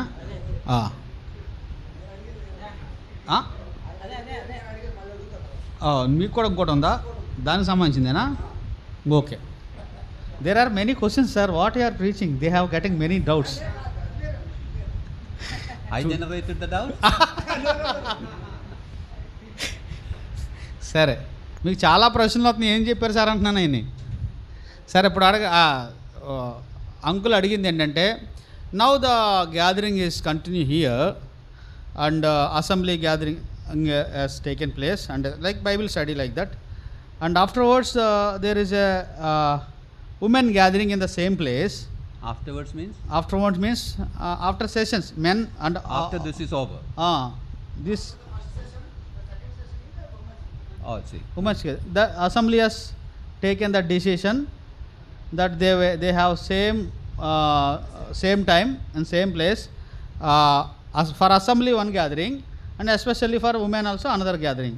In that men will not be there. It's not a good practice.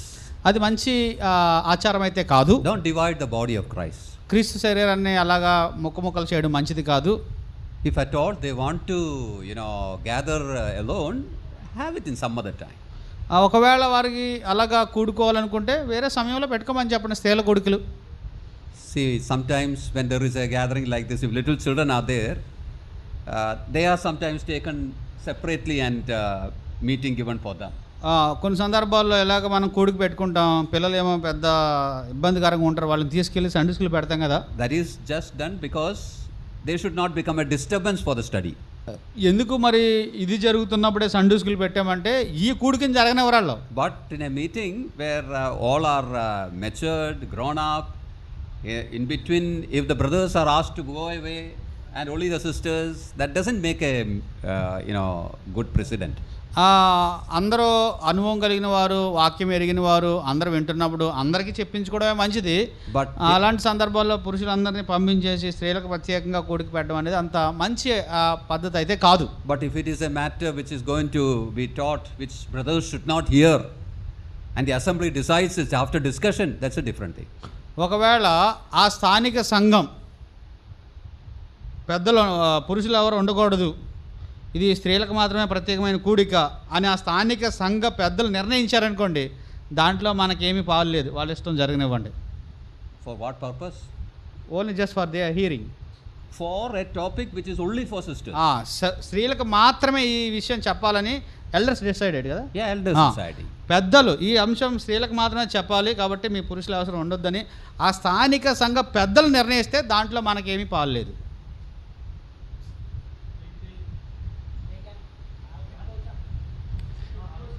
సంఘ పెద్దలు స్త్రీలకే ప్రత్యేకంగా కొన్ని విషయాలు చెప్పాలి కాబట్టి ఈ విషయంలో మీ పురుషులందరూ వెళ్ళిపోండి, ఈ వాళ్ళకి ప్రత్యేకమైన కూడికి పెట్టాలి, మాకు అవసరత అనిపించిందని పెద్దలు డిసైడ్ చేస్తే కనుక దాన్ని మనమే అబ్జెక్షన్ చేయకూడదు అంటున్నారు uncle. Maybe that may be the reason. What is that? Men will not able to explain some certain things to the women, so that is the reason They are given to discuss their own. Yeah. That may be the reason. అది కూడా కారణం అయి ఉండొచ్చు. అంటే ఇక్కడ final ఏంటంటే ఆ స్థానిక సంఘ పెద్దలు నిర్ణయించేదే ఫైనల్. ఆ సంఘంలో ఏది జరగాలి ఏది జరగకూడదు అనేది మనం నిర్ణయించడం కాదు, కానీ ఆ స్థానిక సంఘ పెద్దలు ఒకవేళ అలాంటి నిర్ణయం చేస్తే దాన్ని మనం గౌరవించాలంటున్నాడు అంకులు. ఎలా చేయకూడదు?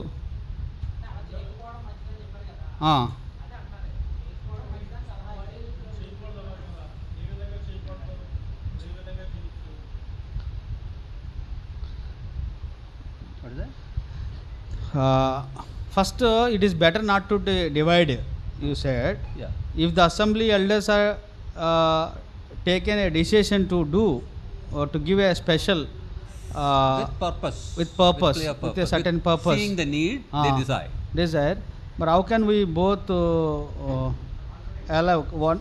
It is contradicting each other. That's his doubt. Yeah, it's better not to have, but if there is a purpose cropping up which the sisters alone should discuss and study, well and good, we cannot question that. అలా జరగకుండా ఉండటం మేలని నేను చెప్తున్నాను. ఒకవేళ అత్యవసరం ఉంది వాళ్ళకి అలా చేయాలని సంఘ పెద్దలు నిర్ణయిస్తే దాన్ని మనం ప్రశ్నించకూడదు అంటున్నాడు అయ్యగారు. In fact, if another thing is,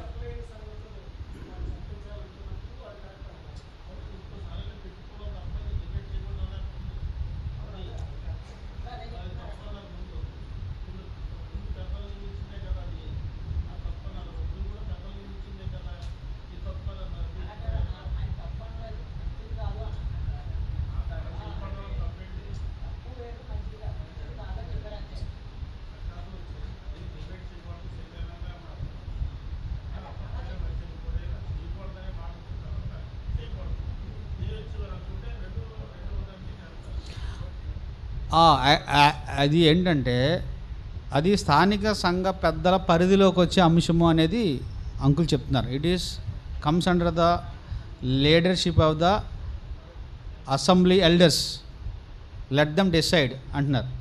taking the situation into consideration, if there is something that sisters alone should be heard and they should discuss, take a decision like that. ఇప్పుడు That's all. ఆ సంఘములో స్త్రీలకి ప్రత్యేకమైన ఒక class ఇప్పించాలి అని ఆ పెద్దలకి అవసరత అనిపిస్తే, ఆ ప్రత్యేకమైన పరిస్థితిని వాళ్ళు గమనిస్తే, వారు అలాంటి నిర్ణయం చేస్తే దాన్ని మనం ప్రశ్నించకూడదని అంకుల్ చెప్తున్నారు. It's not a regular thing like ఇది that. ఏమో అలవాటుగా ఎల్లప్పుడూ అలా చేయాలనేది కాదు, కానీ ఒక ప్రత్యేకమైన అవసరం ఉన్నప్పుడు అలాంటి పని చేయడంలో తప్పు లేదంటున్నారు. అది కూడా స్థానిక సంఘ పెద్దల యొక్క నిర్ణయం మీద ఆధారపడింది, మనది కాదు అది. If brother is not okay, it is not okay. ఆయన ఒప్పుకోకపోతే ఈయన ఒప్పుకోడండి మరి, కానీ ఆయన ఒప్పించడం ఎలాగా?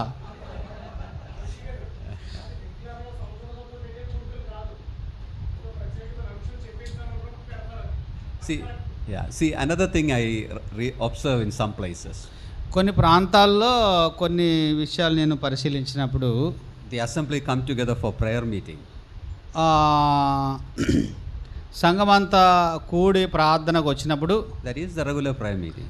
అది సర్వసాధారణ ప్రార్థన కూడికే. They sing song, పాటలు పాడతారు, they pray, they make the common prayer. వారు మామూలు ప్రార్థన చేస్తారు. One brother may lead that.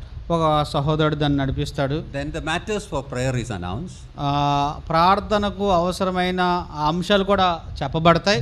Then the assembly divides, sisters goes to another place, brothers goes to another place. ఇప్పుడు వాళ్ళందరూ ప్రార్థన కొడుకు వచ్చేసిన తర్వాత, అన్ని విషయాలు చెప్పిన తర్వాత చిన్న చిన్న గుంపులు అయిపోతారు అన్నమాట.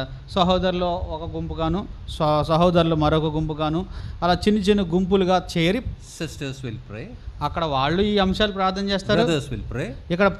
ఇక్కడ సహోదరులు ప్రార్థన చేస్తారు. At the end they come together and some brother will give the concluding prayer and the meeting is over. వాళ్ళందరూ తర్వాత చేరి వస్తారు, ఒక సహోదరుడు ముగింపు ప్రార్థన చేసి ముగిస్తాడు. All will feel that they have really prayed. వాళ్ళందరూ అమ్మయ్య అందరూ ప్రార్థన చేసేవారు బాబా అని అనుకుంటున్నారు.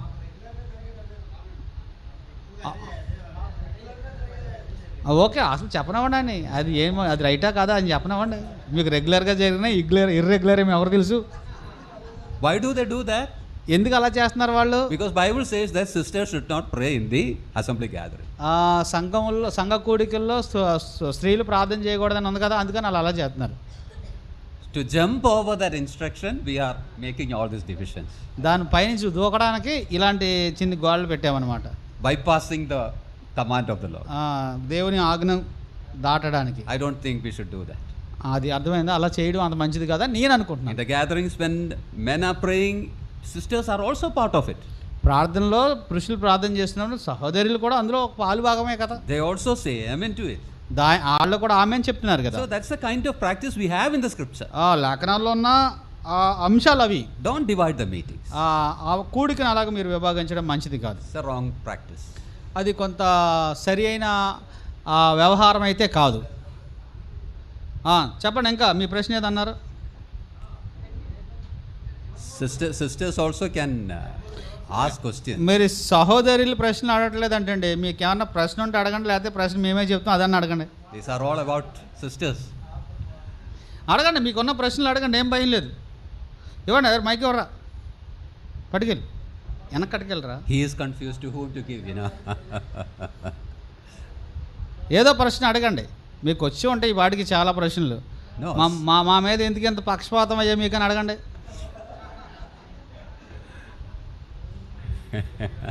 No, it's okay. Don't compel anybody. ఎవరికైనా ప్రశ్న ఉంటే అడగచ్చు, బలవంతం అయితే లేదు. Yeah, brother, you were going to ask something. Yeah. జరిగినట్లుగా ఇదివరకు లేదు, కానీ ఇదివరకు సిస్టర్స్ మీటింగు ఎంత ఉధృతంగా జరిగేవి కాదు. ఇప్పుడు సహోదరులు జరిగినట్లుగానే సిస్టర్స్ కూడా కన్వెన్షన్స్ జరుగుతున్నాయి. చాలా ప్రాంతాల నుంచి సహోదరులకు వచ్చి వారు ప్రార్థన చేయటం, ఇది ఆ స్థానిక సంఘం కాదు, చాలా ప్రాంతాల నుంచి సహోదరులు రావటం, అక్కడ సభలో కన్వెన్షన్స్. అది ఎంతవరకు వాక్యానుసారం? Now there are sisters meetings, especially for only sisters. On many assemblies, sisters are gathering together there. Convention. And like convention, some women speakers are coming and preaching them. How far it is right according to the scriptures? They are teaching all Bible. They are teaching the Bible also. You see, it is not an assembly gathering. అది సంఘ కూడిక అయితే కాదు. And the doctrines that are given and what we were studying, it's all applicable to the gatherings of the assembly. మనం చదివే సిద్ధాంతాలన్నీ కూడా సంఘముగా కూడినప్పుడు నిర్వహించవలసిన అంశాలు, సిద్ధాంతాలన్నీ కూడా. When we say the women should be silent, it's about the local assembly gathering. ఇప్పుడు స్త్రీ మౌనంగా ఉండాలంటే స్థానిక సంఘ కూడికలో మౌనంగా ఉండాలి. There they cannot lead, there they cannot teach. వాళ్ళు అక్కడ బోధించకూడదు, నడిపించకూడదు. But this gathering of the women, it's not the local assembly gathering. అది స్థానిక సంఘ కూడిక కాదు కదా, It's a sisters gathering. అది సహోదరుల కూడిక. So we cannot apply this there.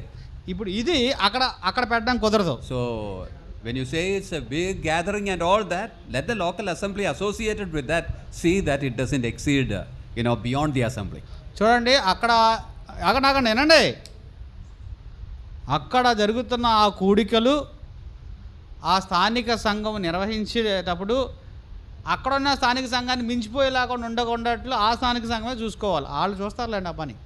But when we allow sisters to have gatherings and all that, this ministry, their ministry should not become a parallel ministry to the assembly. సంఘ స్త్రీల కూడికలు అలా పెట్టుకుంటూ పోతున్నప్పుడు అది సంఘానికి పోటీగా అవ్వకూడదు.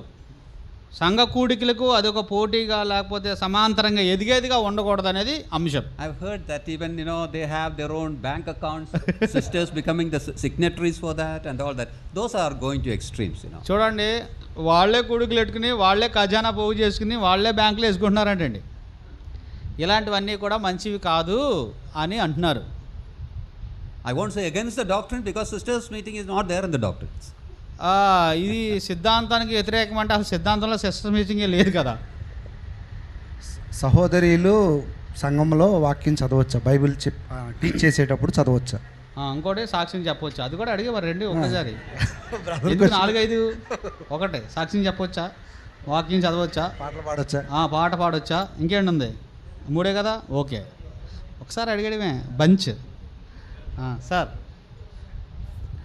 3 questions. Can women read a verse if a preacher says from the audience? First thing. Can they sing solo song? Third question. Will they express their testimony to the assembly when the elders allow them? These are the 3 questions. Why all are very much fond of asking 3 questions together? They're 3 star. They are 3 They're star. also 3. You're also 3. 3 stars are 7 up తక్కువ ఉన్నారు, 3 stars ఎక్కువ ఉన్నారు. Okay.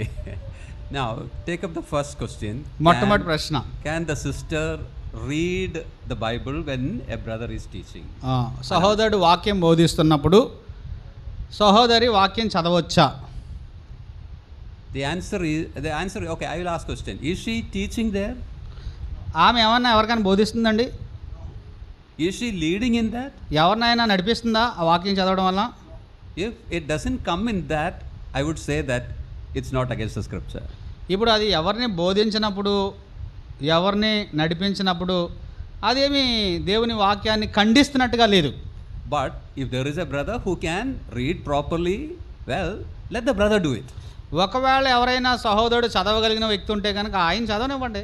That will be more proper. అది ఇంకా బాగుంటుంది కదా. But sisters helping in reading is not leading or teaching. ఒకవేళ ఎవరైనా ఒక వాక్యం చెప్పినప్పుడు సహోదరి చదివితే ఆమె ఏం చేయట్లేదు, నడిపించట్లేదు, బోధించట్లేదు. But what I have noticed is this. నేను ఒకటి చూశానండి. These brothers to take the scriptures, it takes a long time. ఈ సహోదరులు వాక్యము ఒక రెఫరెన్స్ చెప్తే వీళ్ళు తీసే సమయానికి చాలా time పడుతుందంటండి. But sisters, when they open, directly they get it. వాళ్ళు అలా తీయగానే దొరికేస్తుందండి వాళ్ళకి. అంటే దాన్ని బట్టి మీ అర్థమేంటో ఆలోచించండి. And if at all the brothers get the portion, when they read, no one will hear, అంతేకాకుండా వీళ్ళు తీసి చదివినా ఎవరికి వినపడదంట. ఎవరో సహోదరులు. అందుకే మరి బోధించడం కానీ కింద వదిలేయకూడదు, మౌనంగా ఉండవలసింది When you say silence, that's what brother says. Yes, same thing. Silence means silence from teaching. మౌనంగా ఉండవలసిన అంటే బోధించవద్దు.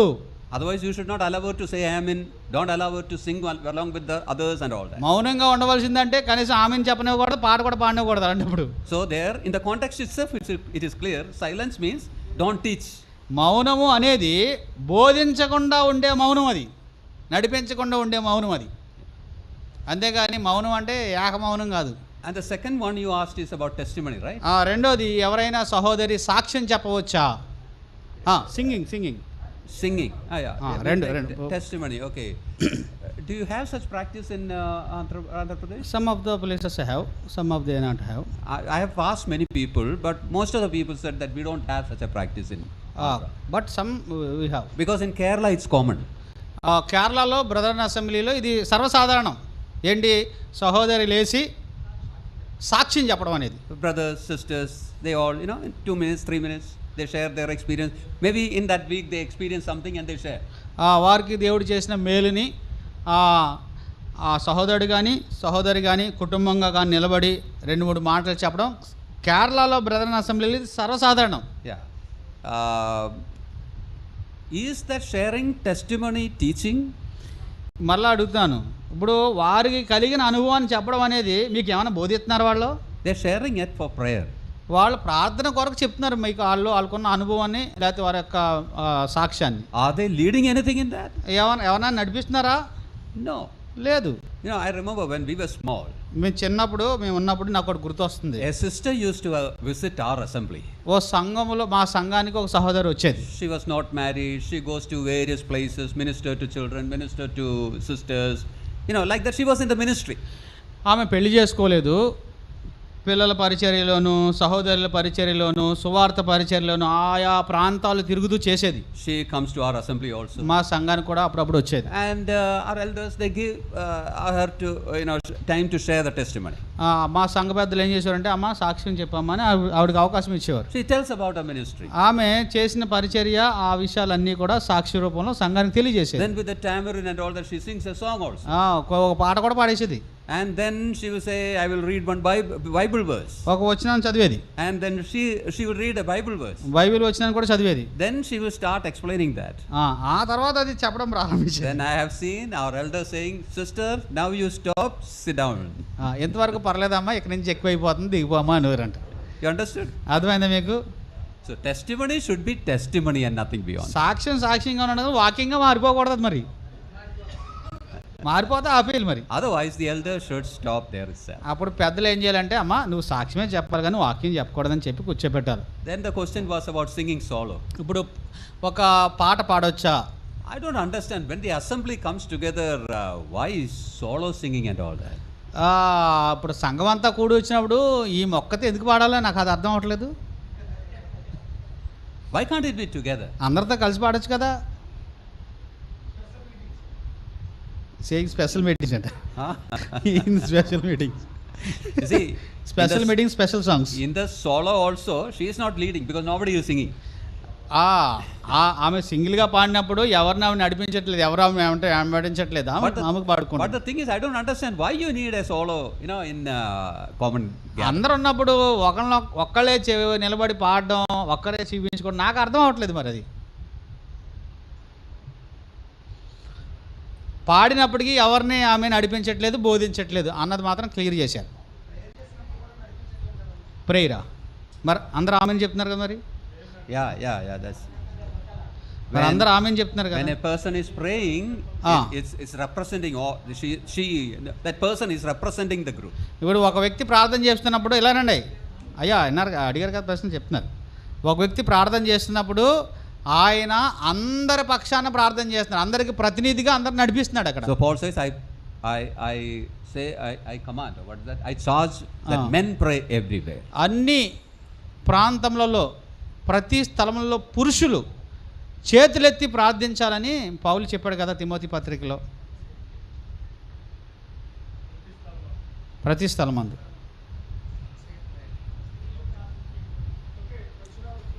ఇంకేం అవర్లేదు, ఇదే క్వశ్చన్ అవరే. ఇక Now there is no time for ఇంకేమన్నా ఉంటే అడిగండి, ముగించేస్తాం అంతవరకే. So ask some more questions and we can conclude with that. ఇంకేమైనా ఉంటే 4-3 క్వశ్చన్లు లాగి అడగండి, మేము చెప్పేసి వెళ్ళిపోతాం. ఓకే,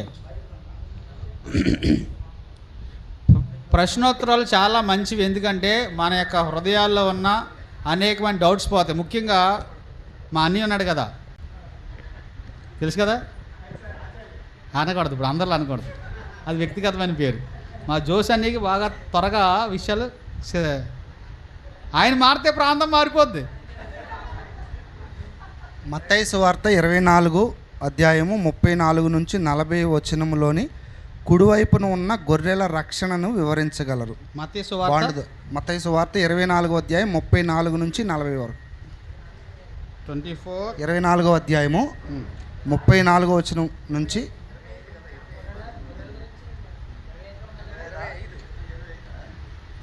మత్తయి సువార్త 24 కాదు, 25 అనుకుంటాను. 25, 34 అయితే 25. బాండుదార్ గారు క్వశ్చన్. 25? 25 అని 25, 34. 34. The right side sheep. What are the right side sheep? What are the left side goats? You see, this is about a parable. We can call it as a parable. ఇది ఒక ఉపమానము. This parable tells about the throne of glory. ఇది మహిమ సింహాసనము అనే అంశాన్ని వివరిస్తున్న ఒక అంశం. That is, after the Lord comes in his glorious appearance, యేసు ప్రభువు మహిమా ప్రత్యక్షతలో వచ్చినప్పుడు, not the rapture but glorious appearance, ఆగమనం కాదు, ఆగమనం మధ్యాకాశానికి వస్తాడు, ఆగమనం కాదు, మహిమా ప్రత్యక్షత అంటే ఒలీవల కొండ మీదకి వస్తాడు కదా. he shall set up his throne of glory. ఆయన మహిమా సింహాసనాన్ని వేస్తాడంట అక్కడ. And he shall judge the nations, that is the Gentiles. ఆయన దేశాలను, అన్య దేశాలను ఏం చేస్తాడంటే ఆయన తీర్పు చేయబోతున్నాడు. So here in this parable what we have is the judgment of the Gentiles. ఇక్కడ ఉన్నది ఏంటంటే అన్య జాతి వారి యొక్క తీర్పు జరిగే సందర్భం ఉంటుంది. అన్య జాతి వారు అందులో ఉన్న వాళ్ళు అందరూ. Between the rapture and the glorious appearance is the tribulation time. ఆగమనానికి మహిమా ప్రత్యక్షతకు మధ్య ఉన్న ఈ యొక్క కాలము 7 సంవత్సరాలు శ్రమల కాలం. That will be a time of great trouble for the Jews, Israelites. ఆ 7 సంవత్సరాలు యూదులకి చాలా పెద్ద శ్రమ అంటండి. Especially the last 3.5 years. ఆ 7 సంవత్సరాల్లో మధ్య నుంచి 3.5 సంవత్సరాల తర్వాత వాళ్ళ యాతన ఇంకా సామాన్యమైనది కాదు. And that will be at the time of witnessing also. Israel shall be the witnesses. అక్కడ సాక్ష్యం కూడా ఇవ్వబడుతుంది. ఇశ్రాయేలీలే సాక్షులుగా ఉంటారంట. సాక్ష్య కాలం. Church will not be there on earth. అక్కడ సంఘం అనేది లేదండి. And then భూమి మీద లేదు అక్కడ. Glorious appearance, when the people of Israel are in great trouble, the Lord will come. ఇశ్రాయేలీలు చాలా మహాశ్రమల్లో ఉన్నప్పుడు ప్రభు ఆ మధ్యాకాశం నుంచి ఆయన మహిమా ప్రత్యక్షత ఇస్తాడనమాట. And he will sit on his throne of glory and judge the Gentiles. ఆయన మహిమ సింహాసనం మీద కూర్చుని అన్య జాతి వారిని ఆయన ఏం చేస్తాడంటే తీర్పు చేయబోతున్నాడు. And this is not exactly a parable, it is really going to happen. ఇది ఒక ఉపమానం కాదు, సంభవింపబోయే సంగతి. But some element of parable also the Lord uses in between. ఈ యొక్క సంభవింపబోయే సంగతిలో ఒక ఉపమానాన్ని కూడా ఆయన దీంట్లో కలిపాడు. That's about the goat and the lamb. అందులో ఈ గొర్రెలు ఈ మేకలనే ఒక ఉపమాన రూపకంగా మాట్లాడుతున్నాడు. The Lord shall separate the Gentiles in two. అన్య జాతి వారిని 2 భాగాలు చేస్తాడంట ప్రభు. Sheep shall be on his right.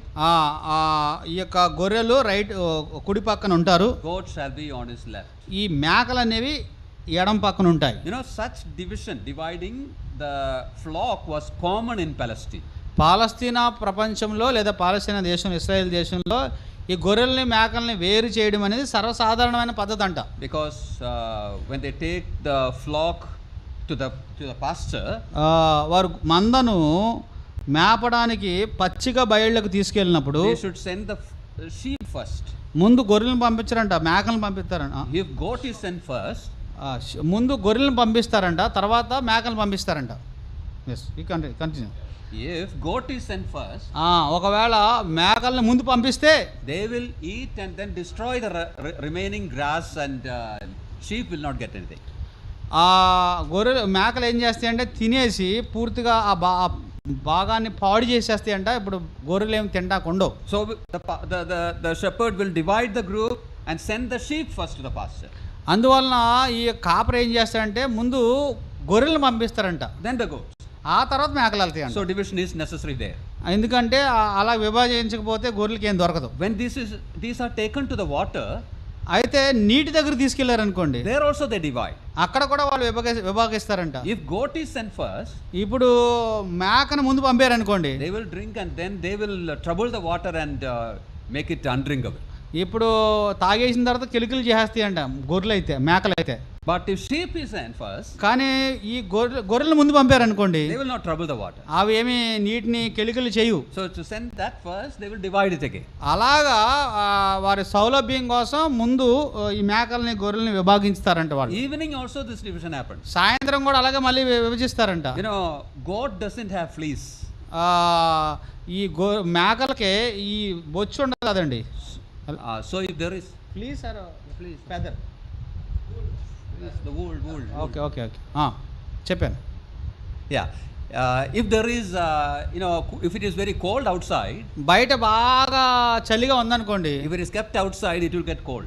అవి గొర్రెల్ని మేకల్ని బయట ఉంచారనుకోండి, అవి తొందరగా చల్లబడిపోతాయి. But sheep, because of the fleece, it has no problem. ఈ గొర్రెలకైతే ఉన్ని ఉంటుంది కదా శరీరం అంతా బొచ్చు, అందువలన అవి ఏమాత్రం తడవు. So evening also they divide. The goat they take inside and keep it separately, safely. ముందే మేకల్ని లోపలికి పంపేస్తారంట, ఆ తర్వాత గొర్రెలను పంపుతారంట. So that rod is taking as a element in the description here. ఆ ఉపమానాన్ని ప్రభు ఇక్కడ చూపించి ఇశ్రాయేలు తెలియజేస్తున్నాడు అనమాట, ప్రభు అని యేసుక్రీస్తు. When you read that whole parable, ఆ భాగానంతా మీరు చదివినప్పుడు you see what the Lord tells to those who are on the right and those who are on the left. ఇప్పుడు కుడి పక్కన ఎవరు ఉన్నారో ఎడం పక్కన ఎవరు ఉన్నారో చెప్తున్నాడు. To those who are right, they are being ushered into the kingdom. ఎవరైతే కుడి పక్కన ఉన్నారో వారు ఆశీర్వదించబడిన వారే తన రాజ్యంలోకి పంపిస్తున్నాడు. And the reason they say is, you have helped my brethren in their difficulties. అక్కడ వారు ఎందుకు ఆయన ఆ రాజ్యంలోకి పంపిస్తున్నాడంటే, నా సహోదరులకు నువ్వు సహాయం చేసావు, అది కారణం. My brethren there is the Israelites. అక్కడ నా సహోదరులకు నువ్వు చేసావు, నా సహోదరులకు అన్న మాట, సహోదరుల మాట ఇశ్రాయేలుకి సంబంధించింది. They shall help them because they believe what they preach, they witnessing. ఇప్పుడు వారు ఎందుకు ఈ ఇశ్రాయేలుకి సహాయం చేశారంటే, అన్ని జాతి వారు వాళ్ళు చెప్పిన వర్తమానాన్ని వీళ్ళు నమ్మారు కాబట్టి వాళ్ళకి సహాయం చేశారంట. So their faith was shown in practice. వారి యొక్క విశ్వాసము వారికి సహాయం చేయడం ద్వారా కనుపరిచారంట. So on the basis of their faith, they shall be taken into the kingdom. వారి యొక్క విశ్వాసాన్ని బట్టి వారు రాజ్యంలోనికి వెళ్ళిపోయారనమాట. On the left side is the goat. ఈ పక్కన మేకలు ఉన్నాయి. Goat is not as valuable as the sheep. గొర్రె ఎప్పుడు కూడా మేక అంత విలువైంది కాదంట. That's why మేక ఎప్పుడు కూడా గొర్రె అంత విలువైంది కాదంట. That is why those who are on the left are are represented by the goat. అందుకే ఎడమ పక్కన ఉన్న వాళ్ళు గొర్రె మేకలతో పోల్చబడ్డారు. And they did not help this my brethren Israelites. ఇప్పుడు నా సహోదరులు అంటే ఇశ్రాయేలీయుల్ని వీళ్ళు ఏ సహాయం వారు చేయలేదు. The reason is they did not believe what they said. వాళ్ళు ఏదైతే కారణం ఏంటంటే ఇశ్రాయేలీయులు సాక్ష్యంగా ఉన్నారు కదా, వారు చెప్పింది వీళ్ళు నమ్మలేదు కాబట్టి. So they are rejected, they are not taken into the kingdom. వాళ్ళు వీరిని తిరస్కరించారు కాబట్టి వాళ్ళు తిరస్కరించబడ్డారు, రాజ్యంలోకి వాళ్ళకి అనుమతించబడలేదు. That is the simple summary of what we have there. ఇక్కడ ఉన్న మనం చదివిన దాంట్లో అది ఒక సారాంశం అన్నమాట. Does it satisfy or you have something more to ask in that? మీకు అర్థమైందా, ఇంకేమైనా కావాలా? అసలు సంఘమే లేదు అక్కడ. I told you. That's why I explained that. That work was evidence for their faith that they had. ఇప్పుడు వీళ్ళకి ఎందుకు సహాయం చేశారంటే వాళ్ళు చెప్పింది నమ్మారు కాబట్టి, ఆ నమ్మకాన్ని సహాయం ద్వారా కనపరిచారు కాబట్టి అది విశ్వాసంగా కన్సిడర్ చేయబడుతుంది. See, whether in the Old Testament or in the church age or in the tribulation or in the kingdom, anytime salvation is based on faith and faith alone. పాత నిబంధన కానీ క్రొత్త నిబంధన కానీ సంఘ చరిత్రలో కానీ లేకపోతే తర్వాత కానీ రాజ్యంలో కానీ విశ్వాసం ద్వారానే రక్షణ, వేరే మార్గం అయితే లేదు.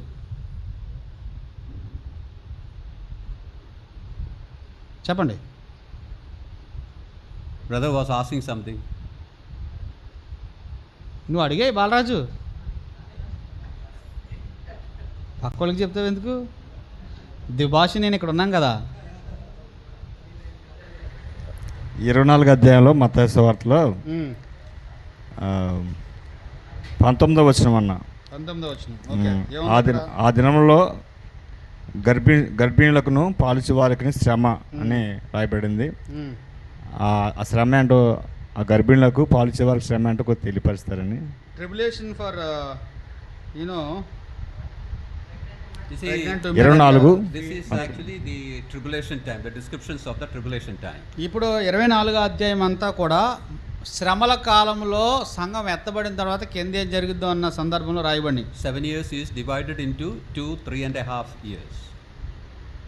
7 సంవత్సరాలు 3.5గా ఏం చేశారంటే దేవుడు డివైడ్ చేశాడు కదా. The first part will not be that severe for the people. మొదటి 3.5 సంవత్సరాలు ప్రజలకు అంత బహుశ్రమలుగా ఏమి ఉండవు. But the second part will be very severe. కానీ రెండో భాగం మాత్రం చాలా తీవ్రంగా ఉంటుందండి. And there will be a time when the Israelites will have to flee away from their land at the time because of the enemies coming around.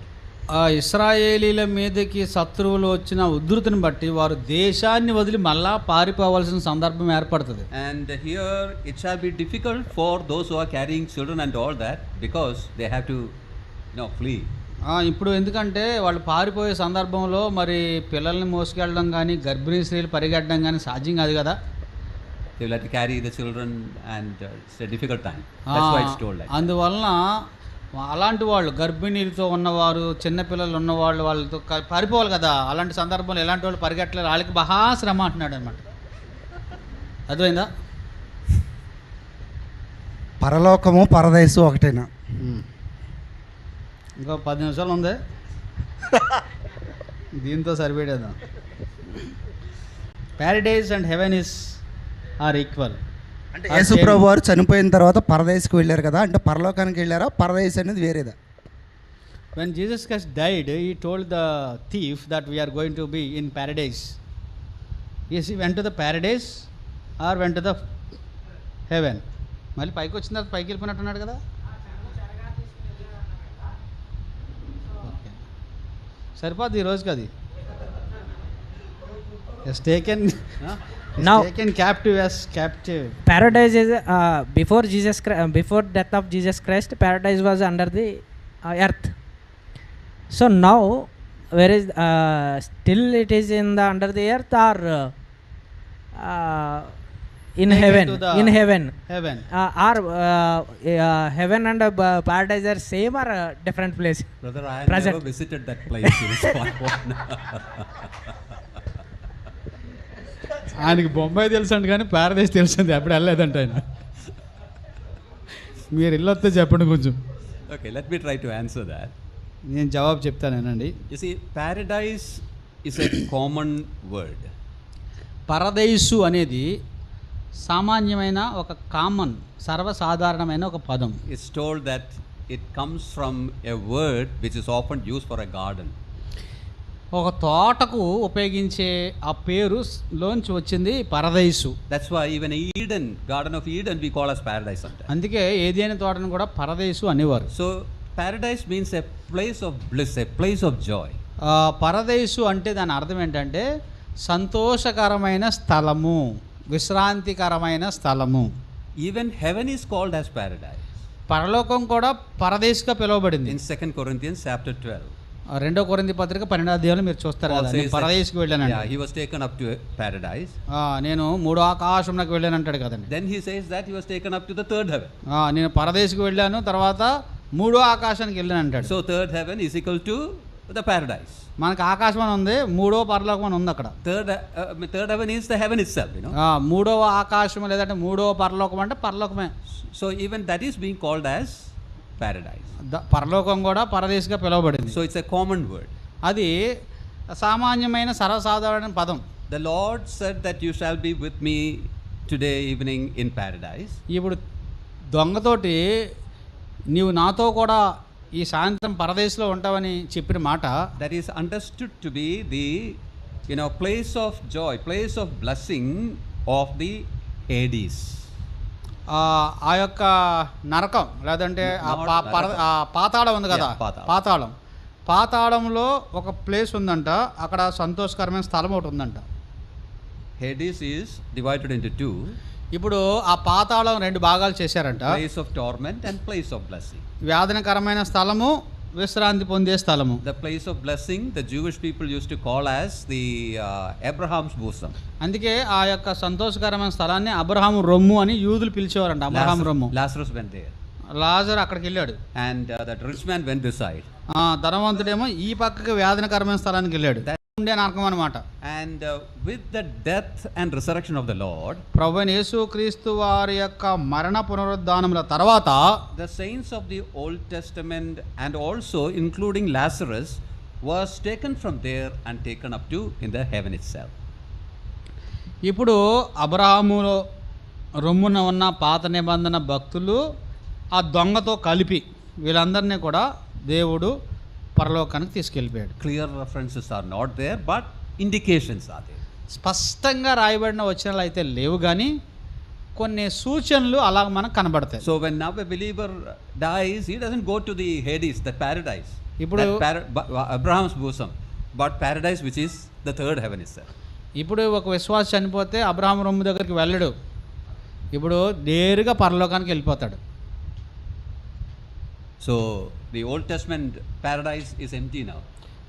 పాత నిబంధన కాలంలో ఉన్న అబ్రహాము రొమ్ము అని పిలువబడే పరదేశం ఉంది కదా, అది ఇప్పుడు ఖాళీగా ఉందంట. But the rich man is there in the torment place even now also. కానీ ఆ ధనవంతుడు మాత్రం అక్కడే ఉన్నాడంటండి, ఆ పాతాళంలో. Sinners who die, they even now go there. ఇప్పుడు చనిపోయిన పాపులు కూడా ఆ ధనవంతుడు వెళ్ళిన స్థలానికి వెళ్తాడు. They will stand before the judgment seat, or rather the White House. White throne. White throne judgment. It's all White House, you know, they're coming because of the war and White throne judgment, and they shall go to the eternal hell. ధవళ సింహాసనం ఎదుటికి వెళ్ళిపోతారనమాట. అప్పుడు ఆ తర్వాత నిత్యాగ్ని గంధకములతో మండు గుండంలోనికి వెళ్తారు. Is that clear? అర్థమైందండి? అంటే మరి చనిపోయిన వారు ఇప్పుడు యేసుప్రభు వారు మరలా అంటే ర్యాప్చర్కి ముందు వచ్చినప్పుడు చనిపోయిన వారు లెగిస్తారు. వీళ్ళు బ్రతుకున్న వాళ్ళు రెప్పపాటులో మారుతారు కదా. వీళ్ళు ఆల్రెడీ పరలోకంలో ఉంటే మరలా లేవటం అనేది ఎక్కడి నుంచి లేస్తారు? వాళ్ళు పరలోకం నుంచి మళ్ళీ వస్తారా? మళ్ళీ వచ్చి మళ్ళీ పరలోకానికి తీసుకెళ్తాడు ప్రభు. ప్రభునందు మృతులైన వారు మొదలెదురని ఉంది కదా, తర్వాత ఆయన వెంట పెట్టుకుని వస్తున్నాడు కదా. వెంట పెట్టుకు వస్తున్నాడా? వెంట పెట్టుకుని వచ్చేది అది గ్లోరియస్ కమ్మింగ్లో, ర్యాప్చర్లో కాదు కదన్నా. ర్యాప్చర్లోనే. What is happening between you? మీ ఇద్దరి మధ్య ఏం జరుగుతుంది అన్నాడు ఆయన. ఏం జరగట్లేదు. Brother, he says available, I mean allowed. I am out. They are doing something.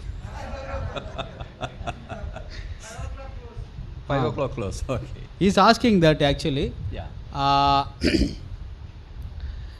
Those who are died, they will risen from the graves. The body. Body. Yeah. Already those who are alive, they will be transformed into a glorious bodies. Yeah. How it will happen? Already our spirits are with the Christ. Yeah. But will they come and join with the body here? Or the bodies will join with the spirits with there? See, the Lord when He comes, He shall bring the spirit, that part along with Him. ఆయన చెప్పాడు And కదా, will enter that body. అర్థమైంది కదా. తనతో కూడా వెంట పెట్టుకుని వచ్చిన మాట ఉంది కదండి. ఆ ఆత్మలు వచ్చి ఇందులో జాయిన్ అవుతాయి అంట. తెస్సలోనికీయులకు రాసిన పత్రికలో ఉంది. 4 చూడండి. In chapter 4, verse 13 onwards, you have that explanations given. ఉంది అక్కడ స్పష్టంగా ఉంది. Yeah. ఆర్భాటంతోనూ ప్రధానభూతం.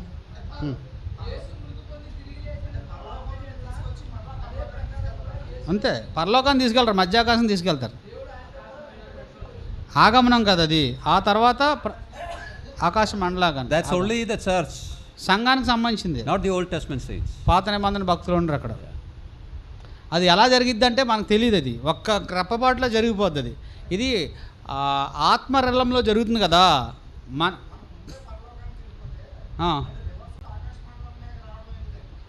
అక్కడ ఉండిపోదాం అనుకుంటున్నావా? పరలోకం అనేది ప్రభు ఎక్కడ ఉంటే అదే పరలోకం. అర్థమైందా? వేరే Lord shall bring them along with them. They shall join the body, and there is a resurrection. And those who are alive, they shall be transferred together. That word is there. Together they shall go out. ఇప్పుడు ప్రభు ఇప్పుడు అక్కడ మనం విశ్రాంతి పొందుచున్నామని రాయబడింది. ఏం పొందుతున్నాము? విశ్రాంతి పొందుచున్నాం. ఇంకా పూర్తిగా అవ్వలేదు. అలాగ అనుకోకూడదు, రెండు ఒకటే. అయితే అక్కడ ఇప్పుడు విశ్రాంతి పొందుతున్నాం, ఆత్మలు ఆయన వెంట పెట్టుకొస్తాడు.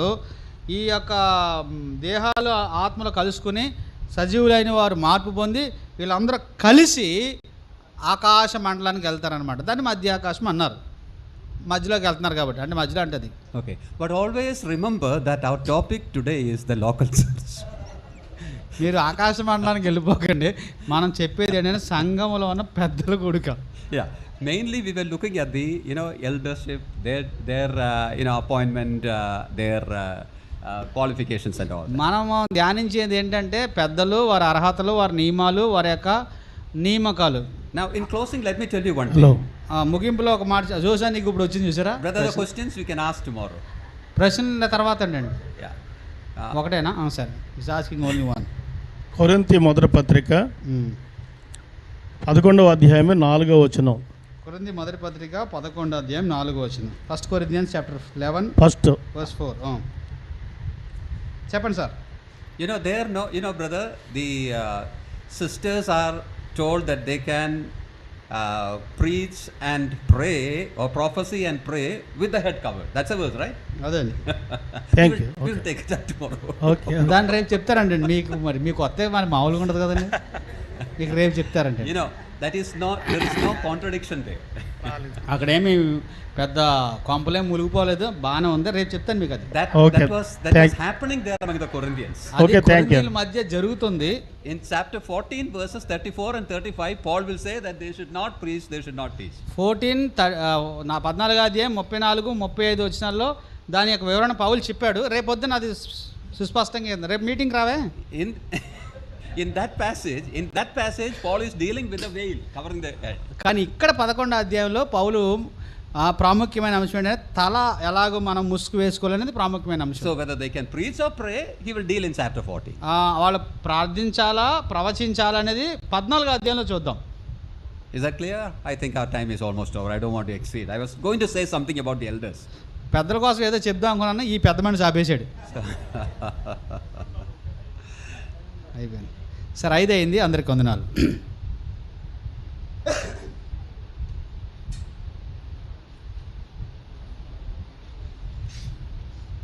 దేవనామానికి మహిమ కలుగును గాక. ఈ రెండో దినం కూడా ప్రభు తన దాసును బలపరిచి